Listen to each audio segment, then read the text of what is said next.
यदि मंजिल न मिले तो रास्ते बदलो, क्योंकि वृक्ष अपनी पत्तियां बदलते हैं, जड़ें नहीं। कामयाब होने के लिए अकेले ही आगे बढ़ना पड़ता है। लोग तो पीछे तब आते हैं जब आप कामयाब होने लगते हैं। खुद की तरक्की में इतना वक्त लगा दो कि किसी दूसरे की बुराई करने का वक्त न मिले। निंदा से घबराकर अपने लक्ष्य को न छोड़े, क्योंकि लक्ष्य प्राप्त होते ही निंदा करने वालों की राय बदल जाती है। किस्मत मौका देती है, लेकिन मेहनत सबको चौंका देती है। जिंदगी एक खेल है, ये आपको तय करना है। आपको खेल बनना है या खिलाड़ी। प्राचीन समय की बात है, एक राज्य में राजा विक्रम का शासन था। राजा विक्रम बहुत लोभी था और उसे अपने खजाने में हमेशा वृद्धि की ही चिंता रहती थी। वह अपने राज्य के गरीबों की कोई परवाह नहीं करता था और हर समय धन जुटाने में लगा रहता था। एक दिन राज्य में एक वृद्ध ऋषि आए। ऋषि के पास अद्भुत ज्ञान था और वे कई राजाओं को सही मार्ग दिखा चुके थे। राजा विक्रम ने ऋषि को देखा तो सोचा कि शायद ये ऋषि कोई चमत्कार करके उसके खजाने को और भी बढ़ा सकते हैं। राजा ने ऋषि से कहा, मुझे अपनी संपत्ति बढ़ाने का कोई तरीका बताइए। मैं चाहता हूँ कि मेरा खजाना कभी खत्म न हो। ऋषि ने मुस्कुराते हुए राजा से कहा, राजन, मैं आपको एक ऐसा मंत्र दे सकता हूँ जो आपको अमर संपत्ति का मार्ग दिखा सकता है, परंतु इसके लिए आपको एक कठिन परीक्षा से गुजरना होगा। क्या आप तैयार हैं? राजा विक्रम ने उत्साह से कहा, हाँ, मैं तैयार हूँ। मुझे कोई भी कठिनाई मंजूर है। ऋषि ने राजा को एक जंगल में 3 वस्त्र ढूंढने की परीक्षा दी। ये वस्त्र थे त्याग का वस्त्र, सेवा का वस्त्र और संतोष का वस्त्र। ऋषि ने कहा, जब तुम ये 3 वस्त्र पालोगे तब तुम्हें सच्ची संपत्ति का अर्थ समझ में आएगा। पहला वस्त्र त्याग का वस्त्र। राजा ने अपनी यात्रा शुरू की और पहले वस्त्र की खोज में निकला। उसने कई दरबारियों से पूछा, परंतु किसी के पास त्याग का अर्थ स्पष्ट नहीं था। एक दिन उसकी मुलाकात एक संत से हुई जो झोपड़ी में रहता था। राजा ने उससे त्याग के वस्त्र का रहस्य पूछा। संत ने कहा, त्याग का वस्त्र पहनना आसान नहीं, इसका अर्थ है अपने स्वार्थ को छोड़कर दूसरों के लिए जीना। देखो, मैंने अपने सारे ऐश्वर्य त्याग दिए और सबके लिए एक जैसा जीवन जीता। राजा ने उसकी बात समझी और अपने साथ लाए कीमती वस्त्रों को उस संत को दान में दे दिया। उसने त्याग के महत्व को महसूस किया और पहला वस्त्र पाया। दूसरा वस्त्र सेवा का वस्त्र। राजा अब सेवा का वस्त्र ढूंढने के लिए निकला। इस बार उसने सोचा कि सेवा करना शायद किसी बड़े काम में मदद करने जैसा होगा। वह कई जगह गया, परंतु सही मार्गदर्शन नहीं मिला। अंततः उसने एक वृद्ध महिला को देखा जो अकेले ही अपने घर का काम कर रही थी। राजा ने उसकी मदद की और वृद्धा ने उसे धन्यवाद दिया। वृद्धा ने कहा, सेवा का असली अर्थ बिना किसी चाहत के किसी की सहायता करना है। जब हम बिना किसी स्वार्थ के दूसरों की मदद करते हैं, तब हम सेवा का वस्त्र धारण करते हैं। राजा ने सेवा के महत्व को समझा और सेवा का वस्त्र प्राप्त किया। तीसरा वस्त्र संतोष का वस्त्र। अब राजा तीसरे और अंतिम वस्त्र संतोष के वस्त्र की तलाश में निकला। उसने इसे धन और ऐश्वर्य में ढूंढने का प्रयास किया, लेकिन हर जगह असफल रहा। अंततः वह एक साधारण किसान से मिला जो बहुत ही सादे जीवन में खुश था।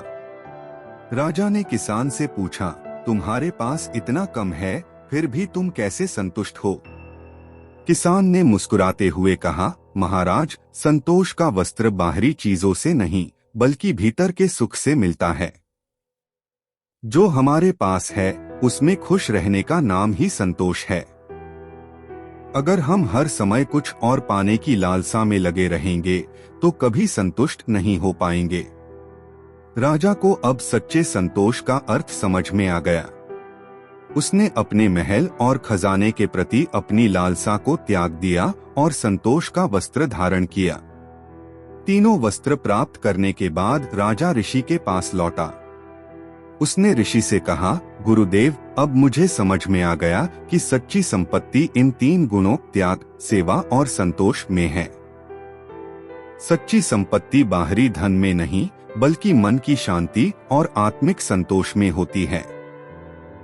ऋषि ने प्रसन्न होकर कहा, राजन, यही जीवन का सबसे बड़ा खजाना है। यदि तुम इन तीनों गुणों को अपनाओगे तो तुम्हें बाहरी खजाने की कमी कभी महसूस नहीं होगी। तुम्हारा मन शांत रहेगा और तुम्हारा राज्य भी समृद्धि की ओर अग्रसर होगा। उस दिन से राजा विक्रम ने लोभ छोड़कर त्याग, सेवा और संतोष को अपनाया। उसके राज्य में खुशहाली लौट आई और उसे सच्ची संपत्ति का अनुभव हुआ। इस कहानी से हमें यह शिक्षा मिलती है कि असली खजाना बाहरी वस्तुओं में नहीं, बल्कि भीतर के गुणों में है।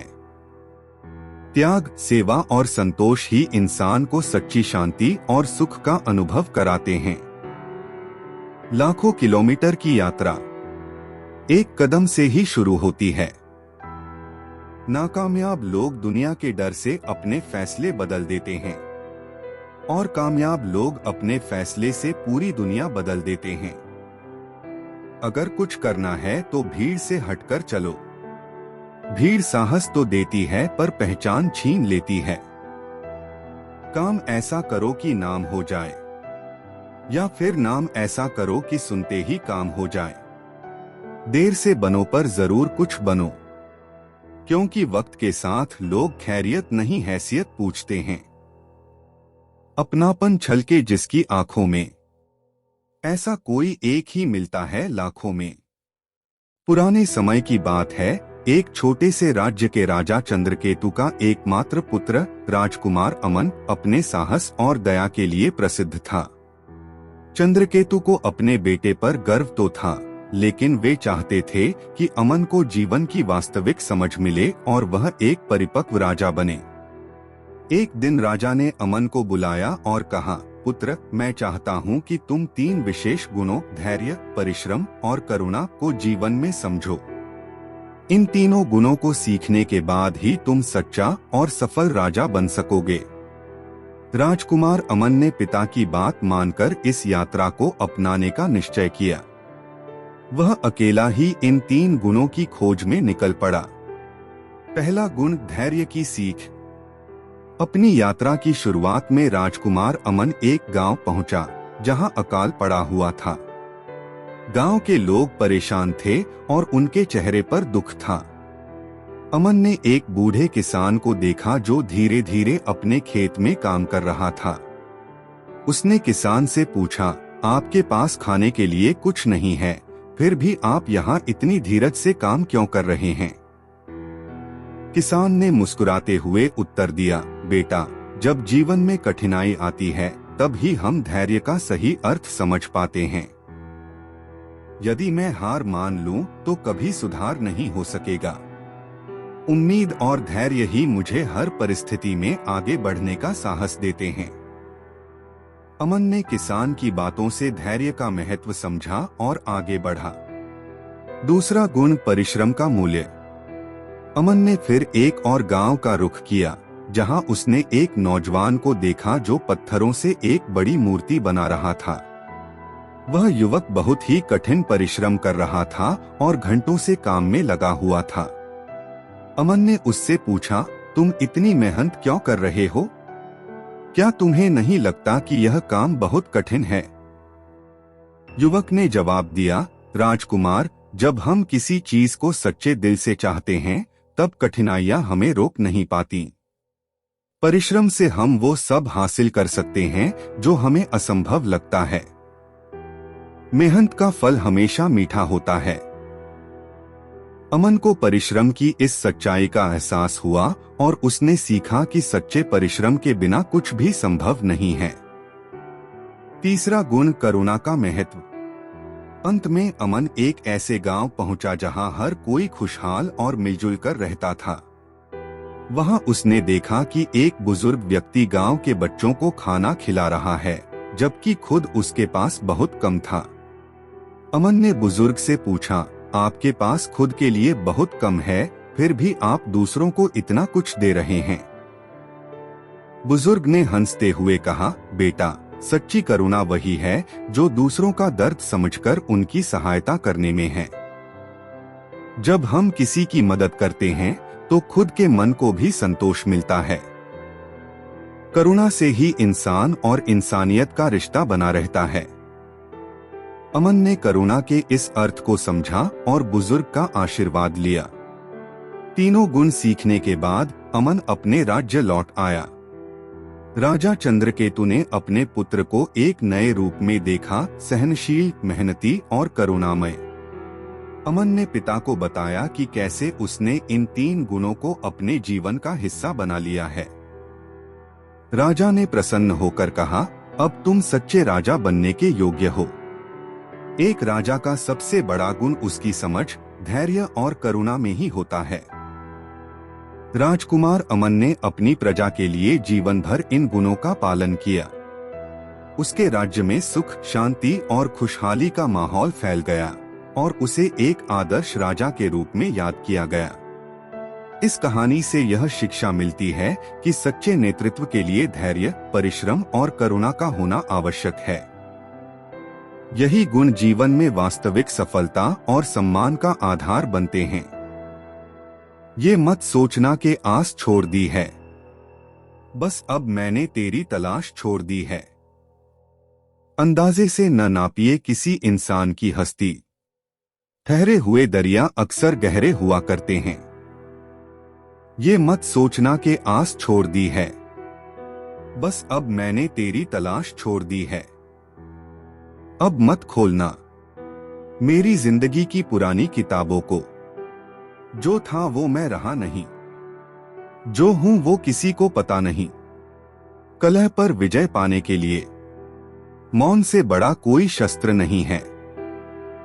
मुस्कुराते इंसान की कभी जेबें टटोलना, हो सकता है उसका रुमाल गिला मिले।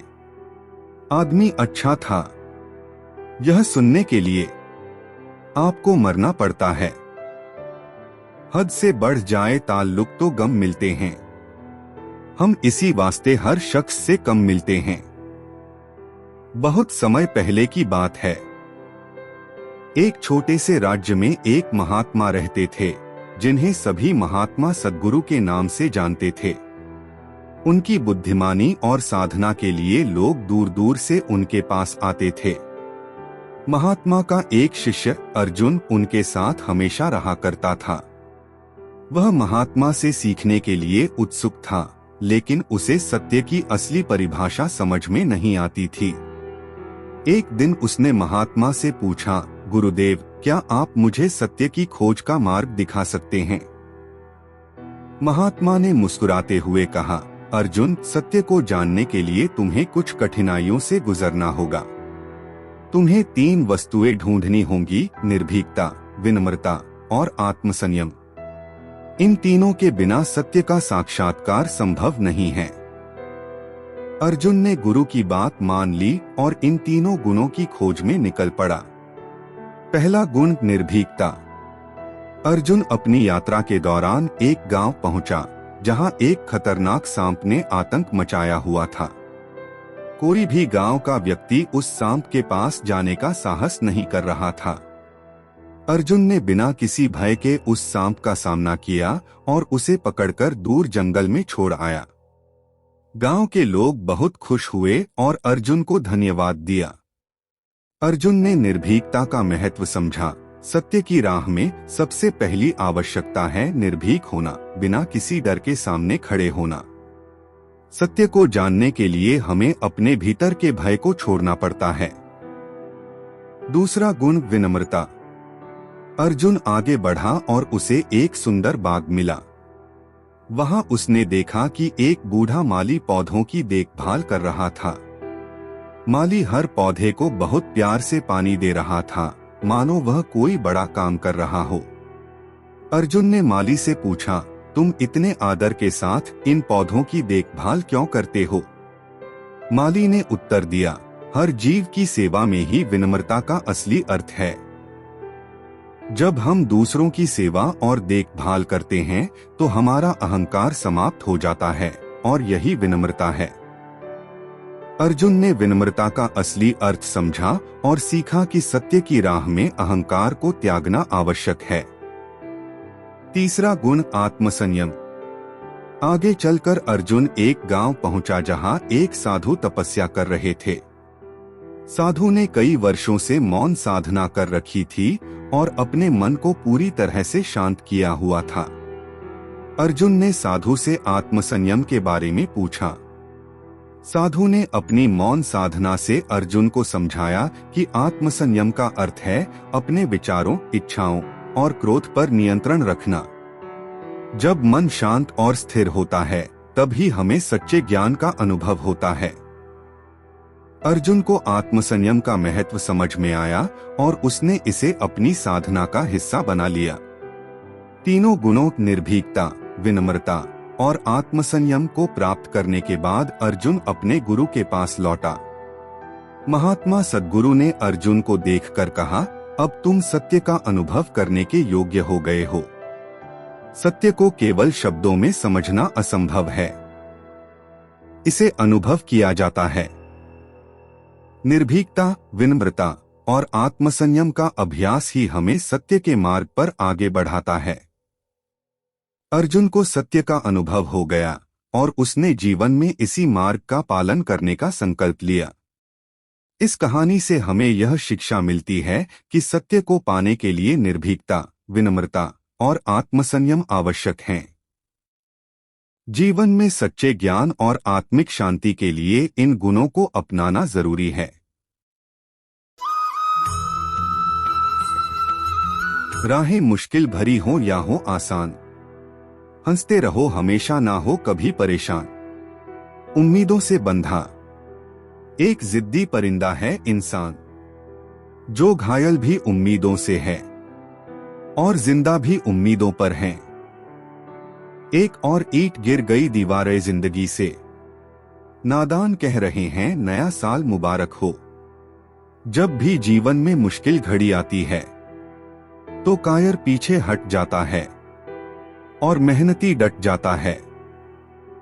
शक ना कर मेरी हिम्मत पर, मैं ख्वाब बुन लेता हूं टूटे धागों को जोड़कर। जिसके साथ आप हंस सकते हो उसके साथ आप पूरा दिन बिता सकते हो, लेकिन जिसके सामने आप रो सकते हो उसके साथ आप पूरी जिंदगी बिता सकते हो। एक महिला जिसका नाम मीना था, उसे बहुत ज्यादा गुस्सा आता था जिस कारण उसके परिवार में हमेशा कलह बना रहता था। उसका जीवन धीरे धीरे बर्बाद हो रहा था क्योंकि कोई भी उससे बोलना नहीं चाहता था। अपनी इस समस्या से वह बहुत ज्यादा परेशान थी। एक दिन उसके घर पर एक ऋषि भिक्षा मांगने के लिए आए। महिला ने ऋषि को अपनी समस्या बताई। तब ऋषि ने महिला को एक दवाई दी और कहा, जब भी गुस्सा आए तब तुम्हें दवाई को अपने मुंह में डाल लेना है और 10 मिनट तक बोलना नहीं है, वरना यह दवा असर नहीं करेगी। महिला ने ऐसा ही किया। जब भी उसे गुस्सा आता था वह उस दवाई को अपने मुंह में डाल लेती और 10 मिनट तक नहीं बोलती। समय बीता और 7 दिन में ही उसका गुस्सा पूरी तरह नियंत्रित हो गया। वह ऋषि फिर उस महिला के घर पर आए। महिला ने उनके चरणों में गिरकर शुक्रिया कहा और कहा, मैं आपकी आभारी हूँ कि आपने मुझे इतनी अच्छी दवा दी कि मेरा गुस्सा खत्म हो गया। ऋषि ने कहा, यह कोई दवा नहीं है बल्कि यह तो एक सामान्य गंगाजल है। तब महिला ने कहा, परंतु मेरा गुस्सा हमेशा के लिए खत्म हो गया, इसका क्या कारण यदि यह दवा नहीं है? तब ऋषि ने बताया कि गुस्सा मानव को बर्बाद करता है, इसलिए हमें उससे बचना चाहिए। इसकी कोई दवाई नहीं है परंतु एक उपचार है। मौन ही मानव जीवन की वह मात्रा एक उपस्थित है जो उसके गुस्से को नियंत्रित कर सकती है। हमें जब भी गुस्सा आए तब हमें चुप हो जाना चाहिए। इस प्रकार गुस्सा अपने आप खत्म हो जाता है। जब मैंने तुम्हें दवाई दी पर तुम्हें लगा कि वह दवाई है, इसलिए तुम उसे लेने के बाद बोला नहीं करती थी। इस प्रकार तुम्हारा गुस्सा धीरे धीरे खत्म हो गया। इस कहानी से हमें यह सीख मिलती है कि मौन ही मानव जीवन की वह उपस्थित है जो क्रोध को नियंत्रित कर सकती है। क्रोधित होना एक अच्छे प्राणी की पहचान नहीं है, मौन रहना एक अच्छे प्राणी की पहचान है। ख्वाब तो सब मीठे देखे थे, ताज्जुब है आंखों का पानी खारा कैसे हो गया। आईना तू बता, क्यों न तुझे तमाशा कहूं। हर आदमी ठहरता है जहां तू खड़ा हुआ। किसी की कदर करनी है तो उसके जीते जी करो, मरने पर तो नफरत करने वाले भी कह देते हैं बंदा बहुत अच्छा था। भगवान से और मां बाप से दूर रहकर इंसान हमेशा परेशान रहता है। नदी के किनारे पर खड़े रहने से नदी पार नहीं होती, आपको उसे पार करने के लिए उसके अंदर जाना पड़ता है। आखिर क्यों रिश्तों की गलियां इतनी तंग हैं? शुरुआत कौन करे यही सोचकर बात बंद है। एक समय की बात है, कुछ गधे तालाब किनारे घास खा रहे थे। तालाब में हाथी एवं अन्य जानवर स्नान कर रहे थे। यह देख गधों के मन में इच्छा जागी कि हमें भी इसमें नहाना चाहिए। हमारा जीवन बर्बाद है क्योंकि हम हमेशा मेहनत ही करते हैं और लोग हमारा मेहनत करवाने में उपयोग करते हैं। गधों ने तालाब में जाने का मन बनाया और वह तालाब में चले गए। जब वह तालाब के अंदर जाने लगे तब तालाब का स्तर गहरा होने लगा और वह डूबने लगे। स्थिति इतनी ज्यादा बिगड़ गई कि बात उनके प्राण पर बन आई। गधों को चिल्लाता देख एक हाथी उनकी मदद के लिए उनके पास आया और उन्हें तालाब से बाहर खींच लाया। हाथी ने जब उनसे पूछा कि तुम तालाब में क्यों गए थे, तब गधों ने कहा कि हम भी खुद को आजाद देखना चाहते हैं और खुद को खुश देखना चाहते हैं। तुम सभी तालाब में नहा रहे थे, जिसे देख हमारे मन में भी उत्सुकता जागी, इसलिए हम भी तालाब में नहाने के लिए चले गए। फिर हाथी ने कहा, यदि मैं नहीं आता तो आज तुम सभी अपने प्राणों को त्याग देते। हाथी ने उन्हें समझाया कि यदि किसी विषय में हमें जानकारी नहीं है तो हमें उस बारे में जानकारी इकट्ठी करनी चाहिए, तभी हमें किसी प्रकार का कोई निर्णय लेना चाहिए। यदि बिना सोचे समझे कोई प्राणी निर्णय लेता है तो वह मूर्ख ही कहलाएगा। यदि तुम पहले ही तैरने के विषय में किसी से पूछ लेते तो तुम पर यह मुसीबत न आती। इस कहानी से हमें यह सीखने को मिलता है कि जीवन में किसी प्रकार का निर्णय लेने से पहले हमें उस विषय में अधिक ज्ञान इकट्ठा कर लेना चाहिए। बिना जानकारी के किसी कार्य को करना मूर्खता से कम नहीं है एवं ऐसा करने वाला व्यक्ति मूर्ख ही कहलाएगा। दुनिया का सबसे मुश्किल काम अपनों में अपनों को ढूंढना। कुछ रिश्तों के नाम नहीं होते, कुछ रिश्ते नाम के ही होते हैं। मैंने अपनी जिंदगी में सारे महंगे सबक सस्ते लोगों से ही सीखे हैं। रो रो कर ढूंढा करोगे एक दिन मेरे जैसे तंग करने वाले को, चले जाएंगे हम एक दिन किसी खूबसूरत कफन का नसीब बनकर। जिंदगी की सबसे बड़ी खुशनसीबी ये है कि जब हम रूठ जाए तो कोई मनाने वाला हो। जो इंसान यह कहता है मैंने जीवन में कभी गलती नहीं की, तब समझ लेना कि उस इंसान ने कभी कुछ नया करने की कोशिश ही नहीं की। ख्वाहिशें कम हो तो पत्थरों पर भी नींद आ जाती है, वरना मखमल का बिस्तर भी चुभता है।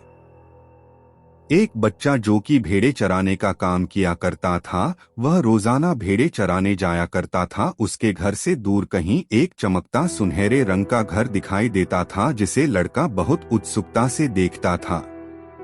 लड़का उस घर में एक बार जाना चाहता था। उसे लगता था कि उसका घर बेकार है और वही घर सबसे सुंदर है। एक बार लड़के के पिता ने कहा कि मैं भेड़े चराने जाऊंगा, तुम घर पर रहना।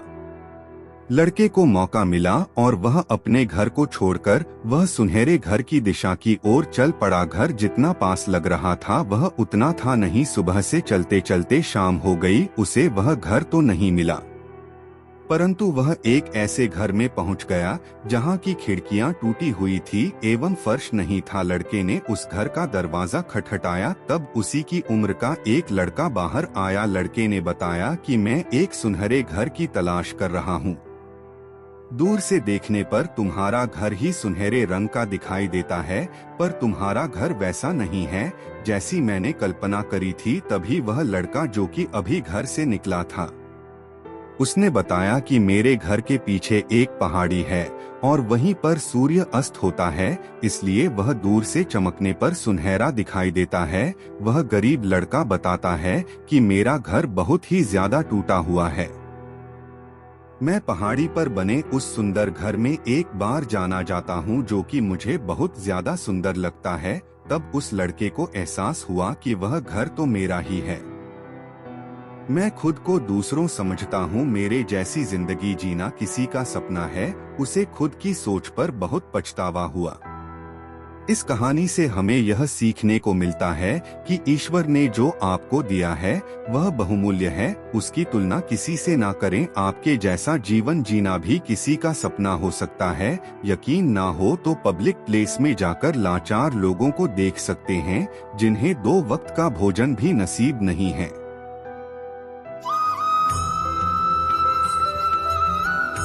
रास्ते कहाँ खत्म होते हैं? जिंदगी के सफर में मंजिलें तो वही हैं जहां ख्वाहिशें थम जाएं। जैसे जैसे उम्र गुजरती हैं, एहसास होने लगता है माँ बाप हर चीज के बारे में सही कहते थे। इस जीवन में रुपए की कीमत कितनी भी गिर जाए, पर कभी इतनी नहीं गिर सकती जितना इंसान रुपए के लिए गिर जाता है। ना जाने कैसे परखता है मुझे मेरा खुदा, इम्तिहान भी सख्त लेता है और मुझे हारने भी नहीं देता। चेहरे अक्सर झूठ भी बोला करते हैं, रिश्तों की हकीकत वक्त पर पता चलती है।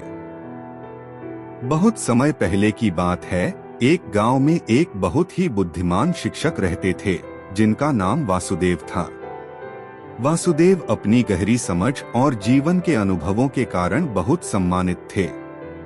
लोग दूर दूर से उनके पास सलाह लेने आते थे। एक दिन उनके पास उनके गांव का एक सीधा साधा किसान रघु आया। रघु के पास सीमित जमीन थी और वह मुश्किल से अपनी जीविका कमा पाता था।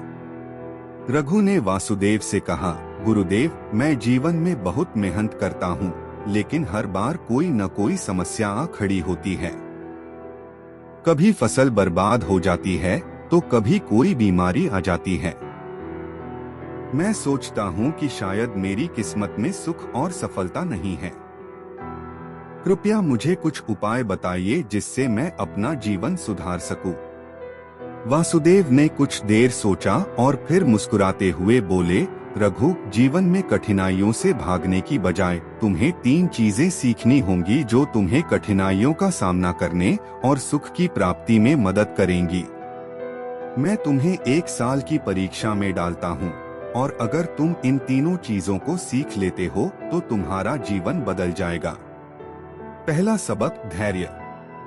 वासुदेव ने रघु से कहा, तुम्हें 1 साल तक अपने हर काम में धैर्य रखना है, चाहे कितनी भी कठिनाई क्यों न आए। रघु ने इस पर अमल करना शुरू कर दिया। जब फसल में सूखा पड़ा और उसके मेहनत के फल खत्म होने लगे, तब भी उसने धैर्य बनाए रखा और बिना हताश हुए अपनी खेती को सुधारने की कोशिश करता रहा। उसने धीरे धीरे देखा कि धैर्य के कारण वह किसी भी परिस्थिति में हिम्मत नहीं हारता। दूसरा सबक, ईमानदारी। फिर वासुदेव ने उससे कहा, अब तुम्हें अपने हर काम में ईमानदारी का पालन करना है। रघु ने यह भी सीख को अपनाया। एक दिन उसके खेत में किसी दूसरे किसान की गाय आ गई जो उसकी फसल को खा रही थी। रघु ने बिना गुस्सा किए गाय को उसके असली मालिक को लौटाया। इस ईमानदारी ने गांव में उसकी इज्जत को बढ़ा दिया और लोग उस पर भरोसा करने लगे। तीसरा सबक, सेवा। अंत में वासुदेव ने कहा, अब तुम्हें सेवा का महत्व समझना है। बिना किसी स्वार्थ के दूसरों की मदद करना ही सच्ची सेवा है। रघु ने गांव में दूसरों की मदद करना शुरू कर दिया। जब कोई किसान बीमार होता तो वह उसकी फसल की देखभाल करता। अगर किसी के पास अनाज नहीं होता तो वह अपनी फसल से थोड़ा हिस्सा उन्हें दान कर देता। उसकी सेवा के कारण गांव के लोग उसकी बहुत इज्जत करने लगे और उसका सहयोग करने लगे। एक साल बाद वासुदेव ने रघु को अपने पास बुलाया और उससे पूछा, रघु, क्या तुमने इन तीनों गुणों को अपने जीवन में अपनाया? रघु ने उत्तर दिया, गुरुदेव, धैर्य ने मुझे किसी भी परिस्थिति में हिम्मत बनाए रखने की ताकत दी, ईमानदारी ने मेरे लिए लोगों के दिलों में सम्मान जगाया और सेवा ने मुझे सच्चे सुख का अनुभव कराया। इन तीनों गुणों ने मेरे जीवन को सरल और सफल बना दिया है। वासुदेव ने मुस्कुराते हुए कहा, रघु, यही 3 गुण हैं जो सच्चा सुख, सफलता और संतोष लाते हैं। अगर हर इंसान धैर्य, ईमानदारी और सेवा के मार्ग पर चले तो न केवल उसका जीवन बल्कि समाज भी बेहतर हो सकता है। रघु ने गुरुदेव को प्रणाम किया और इन गुणों को जीवन भर अपनाए रखा। उसकी इस नई सोच और जीवन के प्रति सकारात्मक दृष्टिकोण के कारण उसकी फसलें भी अच्छी होने लगीं और धीरे धीरे वह अपने गांव का सबसे सफल और सुखी किसान बन गया। उसकी कहानी लोगों के लिए एक प्रेरणा बन गई, जो बताती है कि सच्ची सफलता बाहरी संसाधनों से नहीं बल्कि भीतर के गुणों से मिलती है। खाना तलाशते कचरे में, जाहिर मजदूरी करते हैं। मैं उस देश का वासी हूँ जहाँ बच्चे मजदूरी करते हैं। जिंदगी 1 मिनट में नहीं बदलती, पर 1 मिनट में लिया गया फैसला जिंदगी बदल देता है। रुतबा तो खामोशियों का होता है। अल्फाज का क्या, वो तो बदल जाते हैं। अक्सर हालात देखकर कुछ पल बैठा करो माँ बाप के पास। हर चीज नहीं मिलती मोबाइल के पास। जीवन में जो लोग आपसे दूर होना चाहते हैं वो लोग सारा दोष हालात पर डाल देते हैं। न जाने जिंदगी का ये कैसा दौर है। इंसान खामोश हैं और ऑनलाइन कितना शोर है। कसूर तो बहुत किए हैं जिंदगी में, पर सजा वहां मिली जहां बेकसूर थे। बहुत समय पहले की बात है, एक जंगल में महान संत अत्रि का आश्रम था। संत अत्रि अपने ज्ञान और साधना के लिए प्रसिद्ध थे। उनके पास 3 शिष्य थे, मधुसूदन, अर्णव और देव। एक दिन संत अत्रि ने तीनों शिष्यों को बुलाया और कहा, अब समय आ गया है कि तुम सब जीवन की सच्चाई को समझो। मैं तुम्हें 3 विशेष चीजें खोजने के लिए भेजता हूँ, सच्चा प्रेम, सच्ची शक्ति और सच्चा सुख। जब तुम इन तीनों चीजों को ढूंढ लाओगे तभी तुम्हें ज्ञान की अंतिम शिक्षा मिल पाएगी।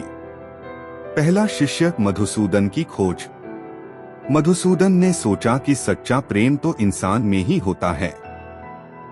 वह कई लोगों से मिला, परंतु हर किसी के प्रेम में किसी न किसी स्वार्थ का अंश छुपा मिला।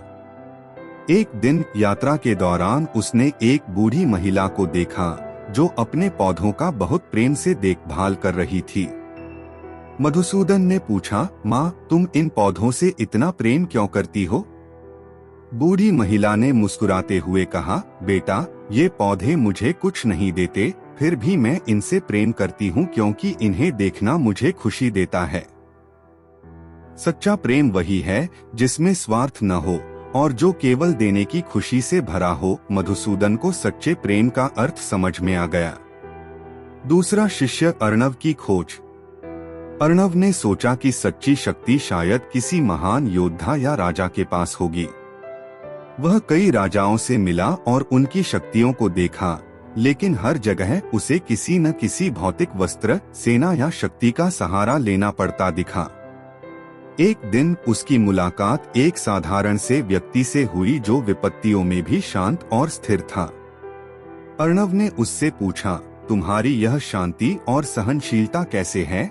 उस व्यक्ति ने कहा, सच्ची शक्ति बाहर नहीं बल्कि हमारे भीतर की सहनशीलता, धैर्य और अपनी भावनाओं पर नियंत्रण में होती है। जब हम किसी भी परिस्थिति में खुद पर नियंत्रण रखते हैं, तब हम सच्चे शक्ति संपन्न होते हैं। अर्णव को सच्ची शक्ति का असली रूप समझ में आ गया। तीसरा शिष्य, देव की खोज। देव को सच्चे सुख की खोज करनी थी। उसने राजमहलों में, उत्सवों में और धनी लोगों के बीच इसे ढूंढा, परंतु हर जगह सुख केवल क्षणिक था। एक दिन वह एक साधु से मिला जो एक झोपड़ी में रहता था, फिर भी उसके चेहरे पर गहरी संतुष्टि और शांति थी। देव ने पूछा, महात्मन, आप इतने सादे जीवन में इतने खुश कैसे हैं? साधु ने उत्तर दिया, सच्चा सुख केवल भीतर से आता है। जब हम अपनी इच्छाओं को सीमित कर लेते हैं और जो हमारे पास है उसमें संतोष पाते हैं, तब सच्चे सुख का अनुभव होता है। बाहर की चीजें हमें केवल अस्थायी आनंद दे सकती हैं, लेकिन सच्चा सुख आत्मा की संतुष्टि में ही है। देव को सच्चे सुख का रहस्य समझ आ गया। तीनों शिष्य अपनी अपनी खोज पूरी कर संत अत्रि के पास लौटे और उन्होंने अपने अपने अनुभव बताए। संत अत्रि ने प्रसन्न होकर कहा, तुम्हें सच्चे प्रेम, सच्ची शक्ति और सच्चे सुख का वास्तविक रूप मिल गया है। यही वह ज्ञान है जो तुम्हें जीवन में सफलता और शांति देगा। अब तुम इस ज्ञान को अपनी जिंदगी में अपनाओ और इसे दूसरों तक पहुंचाओ। तीनों शिष्यों ने अपने गुरु को प्रणाम किया और अपने अनुभवों को अपनाकर लोगों के जीवन में रोशनी लाने का संकल्प लिया। इस तरह से उनकी यह यात्रा केवल एक खोज ही नहीं, बल्कि एक सीख बन गई जो बताती है कि सच्ची ताकत, प्रेम और सुख कहीं बाहर नहीं, बल्कि हमारे भीतर ही हैं। चलिए हम आपको एक और कहानी सुनाते हैं। वीडियो में आगे बढ़ने से पहले चैनल को सब्सक्राइब, वीडियो को लाइक और कमेंट में जय श्री कृष्णा लिखना ना भूले। तो चलिए शुरू करते हैं। प्राचीन समय की बात है। एक राज्य में समृद्ध और प्रजा के प्रति दयालु राजा धर्मवीर का शासन था। उनके पास धन दौलत, महल और सभी प्रकार के भोगविलास थे, परंतु राजा के मन में एक अजीब सी बेचैनी थी। वह हमेशा सोचते रहते कि उनके पास सब कुछ होने के बावजूद सच्चा सुख क्यों नहीं है। उन्होंने कई बार विद्वानों और संतों से सलाह ली, परंतु कोई भी उत्तर उन्हें संतुष्ट नहीं कर सका। एक दिन उनके दरबार में एक वृद्ध साधु पहुंचे। साधु को देखकर राजा ने सोचा कि शायद यही उनकी समस्या का समाधान कर सकते हैं। उन्होंने साधु से अपनी समस्या बताई, मेरे पास सब कुछ है, लेकिन फिर भी मुझे भीतर से संतोष और सच्चा सुख नहीं मिल रहा है। कृपया मुझे इसका कारण और समाधान बताइए। साधु मुस्कुराए और बोले, राजन, मैं आपको सच्चे सुख का मार्ग दिखा सकता हूँ, परंतु इसके लिए आपको एक कठिन परीक्षा से गुजरना होगा। क्या आप तैयार हैं? राजा ने उत्साह से कहा, हाँ गुरुदेव, मैं तैयार हूँ। साधु ने राजा से कहा, तुम्हें सच्चे सुख की प्राप्ति के लिए 3 कार्य करने होंगे। पहले, तुम्हें अपने महल के सारे कीमती गहने, सोना चांदी और धनों को प्रजा में बांट देना होगा। दूसरा, तुम्हें अपने सबसे प्रिय वस्त्रों का त्याग करना होगा और केवल साधारण वस्त्र पहनकर आम प्रजा की तरह रहना होगा।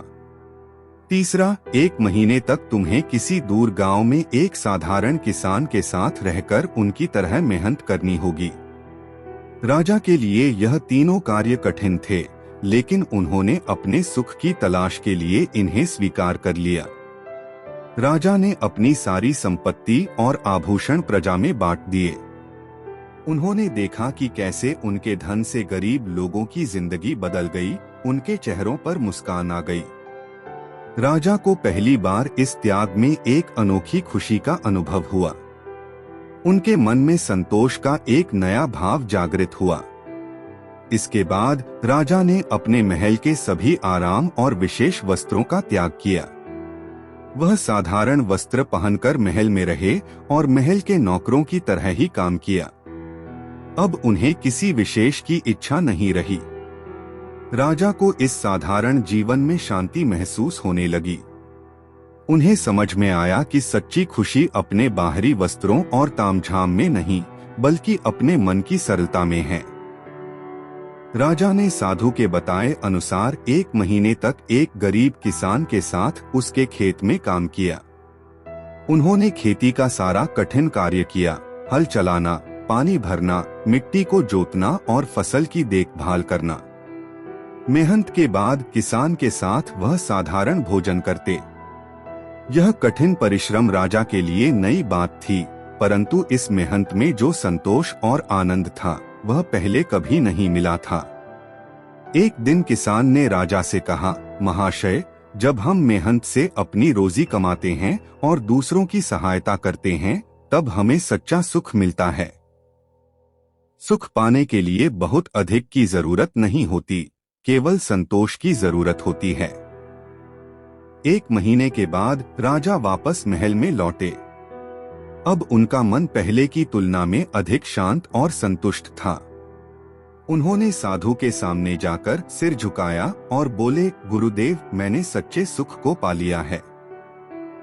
यह सुख बाहरी चीजों में नहीं, बल्कि त्याग, सरलता और मेहनत में है।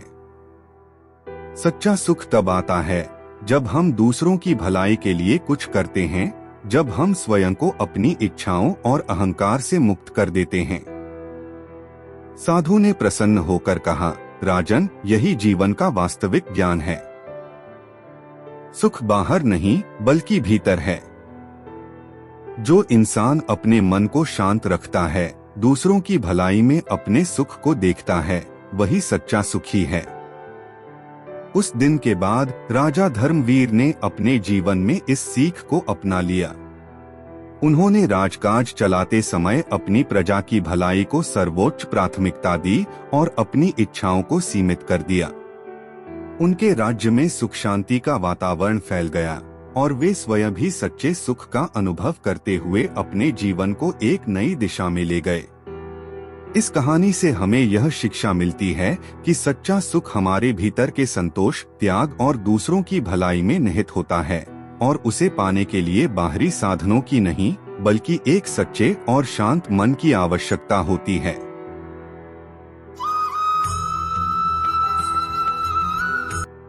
बहुत समय पहले एक छोटे से गांव में श्यामू नाम का एक गरीब किसान रहता था। उसकी जमीन बंजर थी और बहुत मेहनत के बावजूद उसकी फसल अच्छी नहीं होती थी। श्यामू दिन रात अपने खेत में मेहनत करता, लेकिन उसकी मेहनत का फल कभी भी उसे संतोषजनक नहीं मिलता था। धीरे धीरे वह अपने हालात से निराश हो गया और सोचने लगा कि शायद किस्मत उसके साथ नहीं है। एक दिन श्यामू को किसी ने बताया कि पास के जंगल में एक महान संत तपस्या कर रहे हैं, जो लोगों की मुश्किलें हल करने में सक्षम हैं। निराश होकर श्यामू संत के पास गया और अपनी समस्याएं बताईं। उसने संत से पूछा, महाराज, मैं दिन रात मेहनत करता हूँ, लेकिन मेरी हालत में कोई सुधार नहीं आता। कृपया मेरी मदद कीजिए। संत ने कुछ देर विचार किया और फिर मुस्कुराते हुए बोले, श्यामू, मैं तुम्हारी मदद कर सकता हूँ, लेकिन इसके लिए तुम्हें एक कठिन संकल्प लेना होगा। इस संकल्प में तुम्हारी भलाई छिपी है, लेकिन यह केवल तुम्हारी लगन और विश्वास पर निर्भर करेगा। श्यामू ने कहा, गुरुदेव, मैं आपकी हर आज्ञा का पालन करने को तैयार हूँ। आप जो कहेंगे मैं वही करूँगा। संत ने कहा, ठीक है, मैं तुम्हें एक विशेष मंत्र दूंगा। तुम्हें इस मंत्र का जप रोजाना सुबह सूरज उगने से पहले करना होगा और उसके बाद अपने खेत में जाकर 1 घंटे तक बिना रुके मेहनत करनी होगी। यह संकल्प 1 साल तक करना होगा और इस बीच कभी इसे तोड़ना नहीं। याद रखना, तुम्हारी फसल पर कैसा भी संकट आए, तुम अपने संकल्प से पीछे नहीं हटोगे। श्यामू ने संत का दिया हुआ मंत्र ग्रहण किया और संकल्प लेकर अपने गांव लौट आया। अगले ही दिन से उसने मंत्र का जप शुरू किया और सूरज उगने से पहले ही अपने खेत में मेहनत करने लगा। रोज सुबह वह बिना थके और बिना रुके खेत में 1 घंटा काम करता। चाहे बारिश हो, तेज धूप हो या ठंडी हवा चल रही हो, उसने अपना संकल्प कभी नहीं तोड़ा। धीरे धीरे एक अद्भुत बदलाव आने लगा। उसकी जमीन में उर्वरता बढ़ने लगी और फसलें हरी भी होकर लहलहाने लगीं। 1 साल बाद उसकी फसल इतनी अच्छी हुई कि वह अपनी उपज बेचकर अच्छा मुनाफा कमा सका। उसकी मेहनत और संकल्प का परिणाम इतना शानदार था कि वह गांव का सबसे खुशहाल किसान बन गया। साल भर बाद श्यामू संत के पास गया और उन्हें अपने खेतों की सफलता के बारे में बताया। उसने कहा, गुरुदेव, आपकी कृपा से मैं आज सफल हूँ। लेकिन कृपया मुझे बताइए, यह मंत्र इतना शक्तिशाली कैसे था? संत ने मुस्कुराते हुए कहा, श्यामू, उस मंत्र में कोई चमत्कार नहीं था। असली चमत्कार तुम्हारी मेहनत, अनुशासन और संकल्प में था। जब तुमने नियमितता और दृढ़ता से काम किया, तो अपनी मेहनत से ही अपने खेतों की उर्वरता बढ़ा दी। जीवन में असली सफलता केवल अनुशासन, मेहनत और दृढ़ संकल्प से ही मिलती है। श्यामू को अपनी मेहनत और संकल्प का असली महत्व समझ में आ गया। उसने संत का आशीर्वाद लिया और जीवन भर इसी अनुशासन और मेहनत के साथ काम करता रहा। उसकी कहानी गांव में एक प्रेरणा बन गई और लोग उसे याद करने लगे, जो बताती थी कि असली जादू किसी मंत्र में नहीं, बल्कि हमारी मेहनत और संकल्प में छुपा होता है। चलिए हम आपको एक और कहानी सुनाते हैं। वीडियो में आगे बढ़ने से पहले चैनल को सब्सक्राइब, वीडियो को लाइक और कमेंट में जय श्री कृष्णा ना भूले। तो चलिए शुरू करते हैं। बहुत समय पहले एक छोटे से गांव में काशी नाम का एक कुशल मूर्तिकार रहता था। उसकी बनाई हुई मूर्तियां इतनी सुंदर और जीवंत होती थीं कि लोग उन्हें देखते ही मोहित हो जाते थे। काशी की एक इच्छा थी, वह ऐसी मूर्ति बनाए जो देखने वालों को केवल सुंदरता ही नहीं, बल्कि शांति और सच्ची प्रेरणा भी दे। एक दिन उसने सुना कि एक संत अनंत मूर्ति, जो जीवन की गहरी समझ रखते थे, पास के गांव में रुके हुए हैं। काशी संत से मिलने गया और उनसे कहा, गुरुदेव, मैं चाहता हूं कि मेरी मूर्तियां सिर्फ खूबसूरत न हो, बल्कि उनमें सच्ची शांति और आत्मिक प्रेरणा भी झलके। मुझे कृपया इसका रहस्य बताइए। संत अनंत मूर्ति ने उसकी बात ध्यान से सुनी और बोले, काशी, मैं तुम्हें इस कला का रहस्य बताऊंगा, लेकिन पहले तुम्हें मेरी एक परीक्षा पास करनी होगी। अगर तुम यह परीक्षा पास कर लोगे तो तुम्हारे हाथों में एक नई शक्ति आ जाएगी, जिससे तुम्हारी मूर्तियां अद्वितीय बन जाएंगी। काशी ने तत्परता से हामी भर दी। संत ने उसे गांव के सबसे पुराने और खंडित मंदिर में जाकर वहां पड़ी टूटी हुई मूर्तियों की मरम्मत करने का आदेश दिया और कहा, तुम्हें इन्हें ठीक करना होगा, लेकिन इस काम में तुम्हें किसी की सहायता नहीं लेनी है। इसे पूरी लगन और सच्ची श्रद्धा के साथ करना। जब काम पूरा हो जाए तब मेरे पास आना। अगले दिन से काशी ने उस पुराने मंदिर में काम करना शुरू कर दिया। वहां की मूर्तियां काफी क्षतिग्रस्त थीं और कई वर्षों से उनकी कोई देखभाल नहीं हुई थी। काशी ने बिना थके दिन रात काम किया। हर मूर्ति को संवारते समय वह उनके चेहरे पर ध्यान लगाता, उनमें खो जाता, जैसे वह उनके भीतर की गहराई को देख रहा हो। महीनों तक लगातार मेहनत करते हुए उसने सभी मूर्तियों को फिर से जीवंत कर दिया। काम पूरा होने के बाद वह संत के पास पहुंचा। संत ने उसकी थकी हुई लेकिन संतुष्ट आंखों में देखा और कहा, काशी, अब बताओ, तुम्हें इन मूर्तियों को बनाते समय क्या महसूस हुआ? काशी ने गंभीरता से जवाब दिया, गुरुदेव, जब मैं मूर्तियों को संवार रहा था तो मुझे लगा जैसे मैं अपने भीतर की गहराई को छू रहा हूँ। हर बार जब मैं एक मूर्ति को ठीक करता, मुझे ऐसा महसूस होता जैसे मेरे मन की भी एक दरार भर रही है। मुझे समझ में आया कि सच्ची कला बाहरी सुंदरता से नहीं, बल्कि भीतर की शांति और गहराई से जन्म लेती है। संत ने मुस्कुराते हुए कहा, काशी, यही रहस्य था जिसे मैं तुम्हें समझाना चाहता था। जब तुम किसी मूर्ति को बनाओ तो उसे केवल बाहरी आकार मत दो, बल्कि अपने भीतर की शांति और सच्चाई को उसमें उकेरो।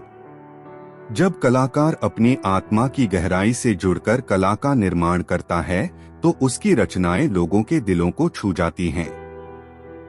अब तुम्हारी मूर्तियां न केवल सुंदर होंगी, बल्कि उनमें एक आत्मिक शक्ति भी होगी जो देखने वालों को शांति और प्रेरणा देगी। काशी को अपने जीवन का सबसे बड़ा सबक मिल चुका था। उसने संत को प्रणाम किया और संकल्प लिया कि अब से वह अपनी हर मूर्ति में केवल बाहरी सौंदर्य ही नहीं, बल्कि अपने भीतर की सच्चाई और शांति को भी ढालेगा। उसकी मूर्तियां धीरे धीरे गांव में प्रसिद्ध होने लगीं और लोग दूर दूर से उसे देखने आते। उसकी मूर्तियां लोगों के दिलों को छूती और उन्हें शांति का अनुभव कराती।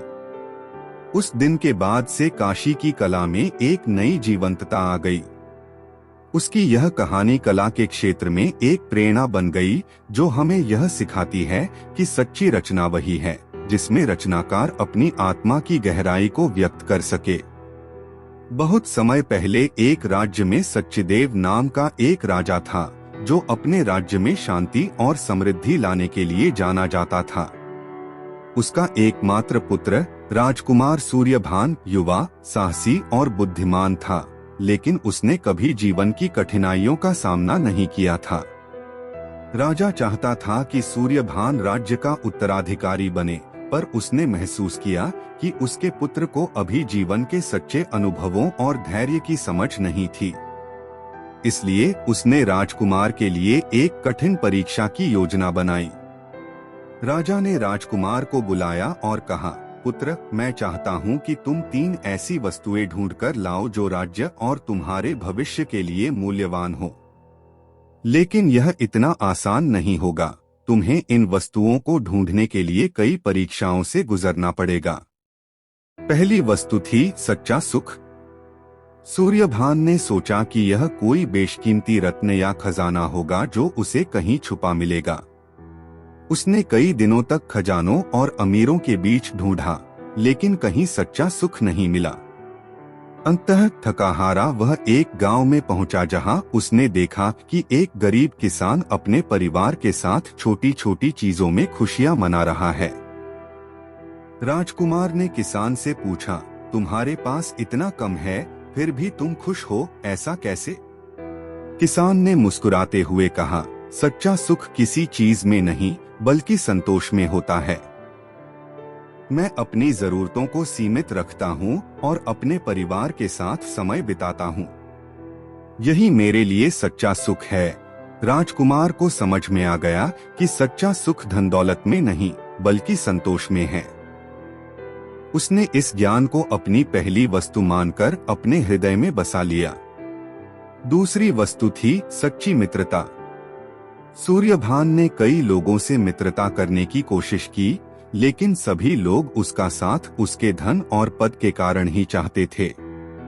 एक दिन यात्रा के दौरान उसकी मुलाकात एक निर्धन लेकिन ईमानदार व्यक्ति से हुई, जो जंगल में रहता था। राजकुमार ने उसकी ईमानदारी और दयालुता को देखकर उसकी मित्रता चाही। वह व्यक्ति बिना किसी स्वार्थ के राजकुमार के हर कठिनाई में साथ रहा। सूर्यभान को तब समझ आया कि सच्ची मित्रता स्वार्थ से मुक्त और निस्वार्थ प्रेम में होती है। उसने उस ईमानदार व्यक्ति को अपना सच्चा मित्र माना और उसे अपने साथ राज्य में ले गया। तीसरी और अंतिम वस्तु थी सच्चा ज्ञान। सूर्यभान ने कई विद्वानों से यह जानने की कोशिश की कि सच्चा ज्ञान क्या है, लेकिन सबके जवाब उसे संतोषजनक नहीं लगे। एक दिन उसकी मुलाकात एक वृद्ध साधु से हुई, जो वर्षों से तपस्या में लीन थे। राजकुमार ने उनसे सच्चे ज्ञान का अर्थ पूछा। साधु ने गहरे स्वर में उत्तर दिया, सच्चा ज्ञान वही है जो तुम्हारे भीतर का अंधकार मिटा दे और तुम्हें खुद की पहचान कराए। इसका मतलब केवल बाहरी चीजों को जानना नहीं, बल्कि आत्मा की गहराइयों में जाकर खुद को पहचानना है। सूर्यभान ने साधु के इन शब्दों को गहराई से महसूस किया और सच्चे ज्ञान के महत्व को समझा। राजकुमार तीनों वस्तुएं, सच्चा सुख, सच्ची मित्रता और सच्चा ज्ञान अपने अनुभवों के रूप में लेकर अपने राज्य वापस आया। उसने राजा को अपने अनुभव बताए और कहा, पिता, मैंने ये तीनों वस्तुएं ढूंढ ली हैं और अब मुझे समझ में आ गया है कि एक शासक के रूप में मुझे अपनी प्रजा के प्रति कैसा होना चाहिए। राजा सच्चिदेव अपने पुत्र की इस समझ से अत्यंत प्रसन्न हुए और कहा, पुत्र, अब तुम राज्य की बागडोर संभालने के योग्य हो। इन तीन गुणों के साथ तुम प्रजा का भला करोगे और एक न्यायप्रिय शासक बनोगे। सूर्यभान ने इन शिक्षाओं को जीवन भर याद रखा और अपने राज्य को एक सुनहरे युग में पहुंचाया। उसकी कहानी यह सिखाती है कि असली खजाना बाहर नहीं, बल्कि हमारे भीतर के अनुभवों और संबंधों में होता है।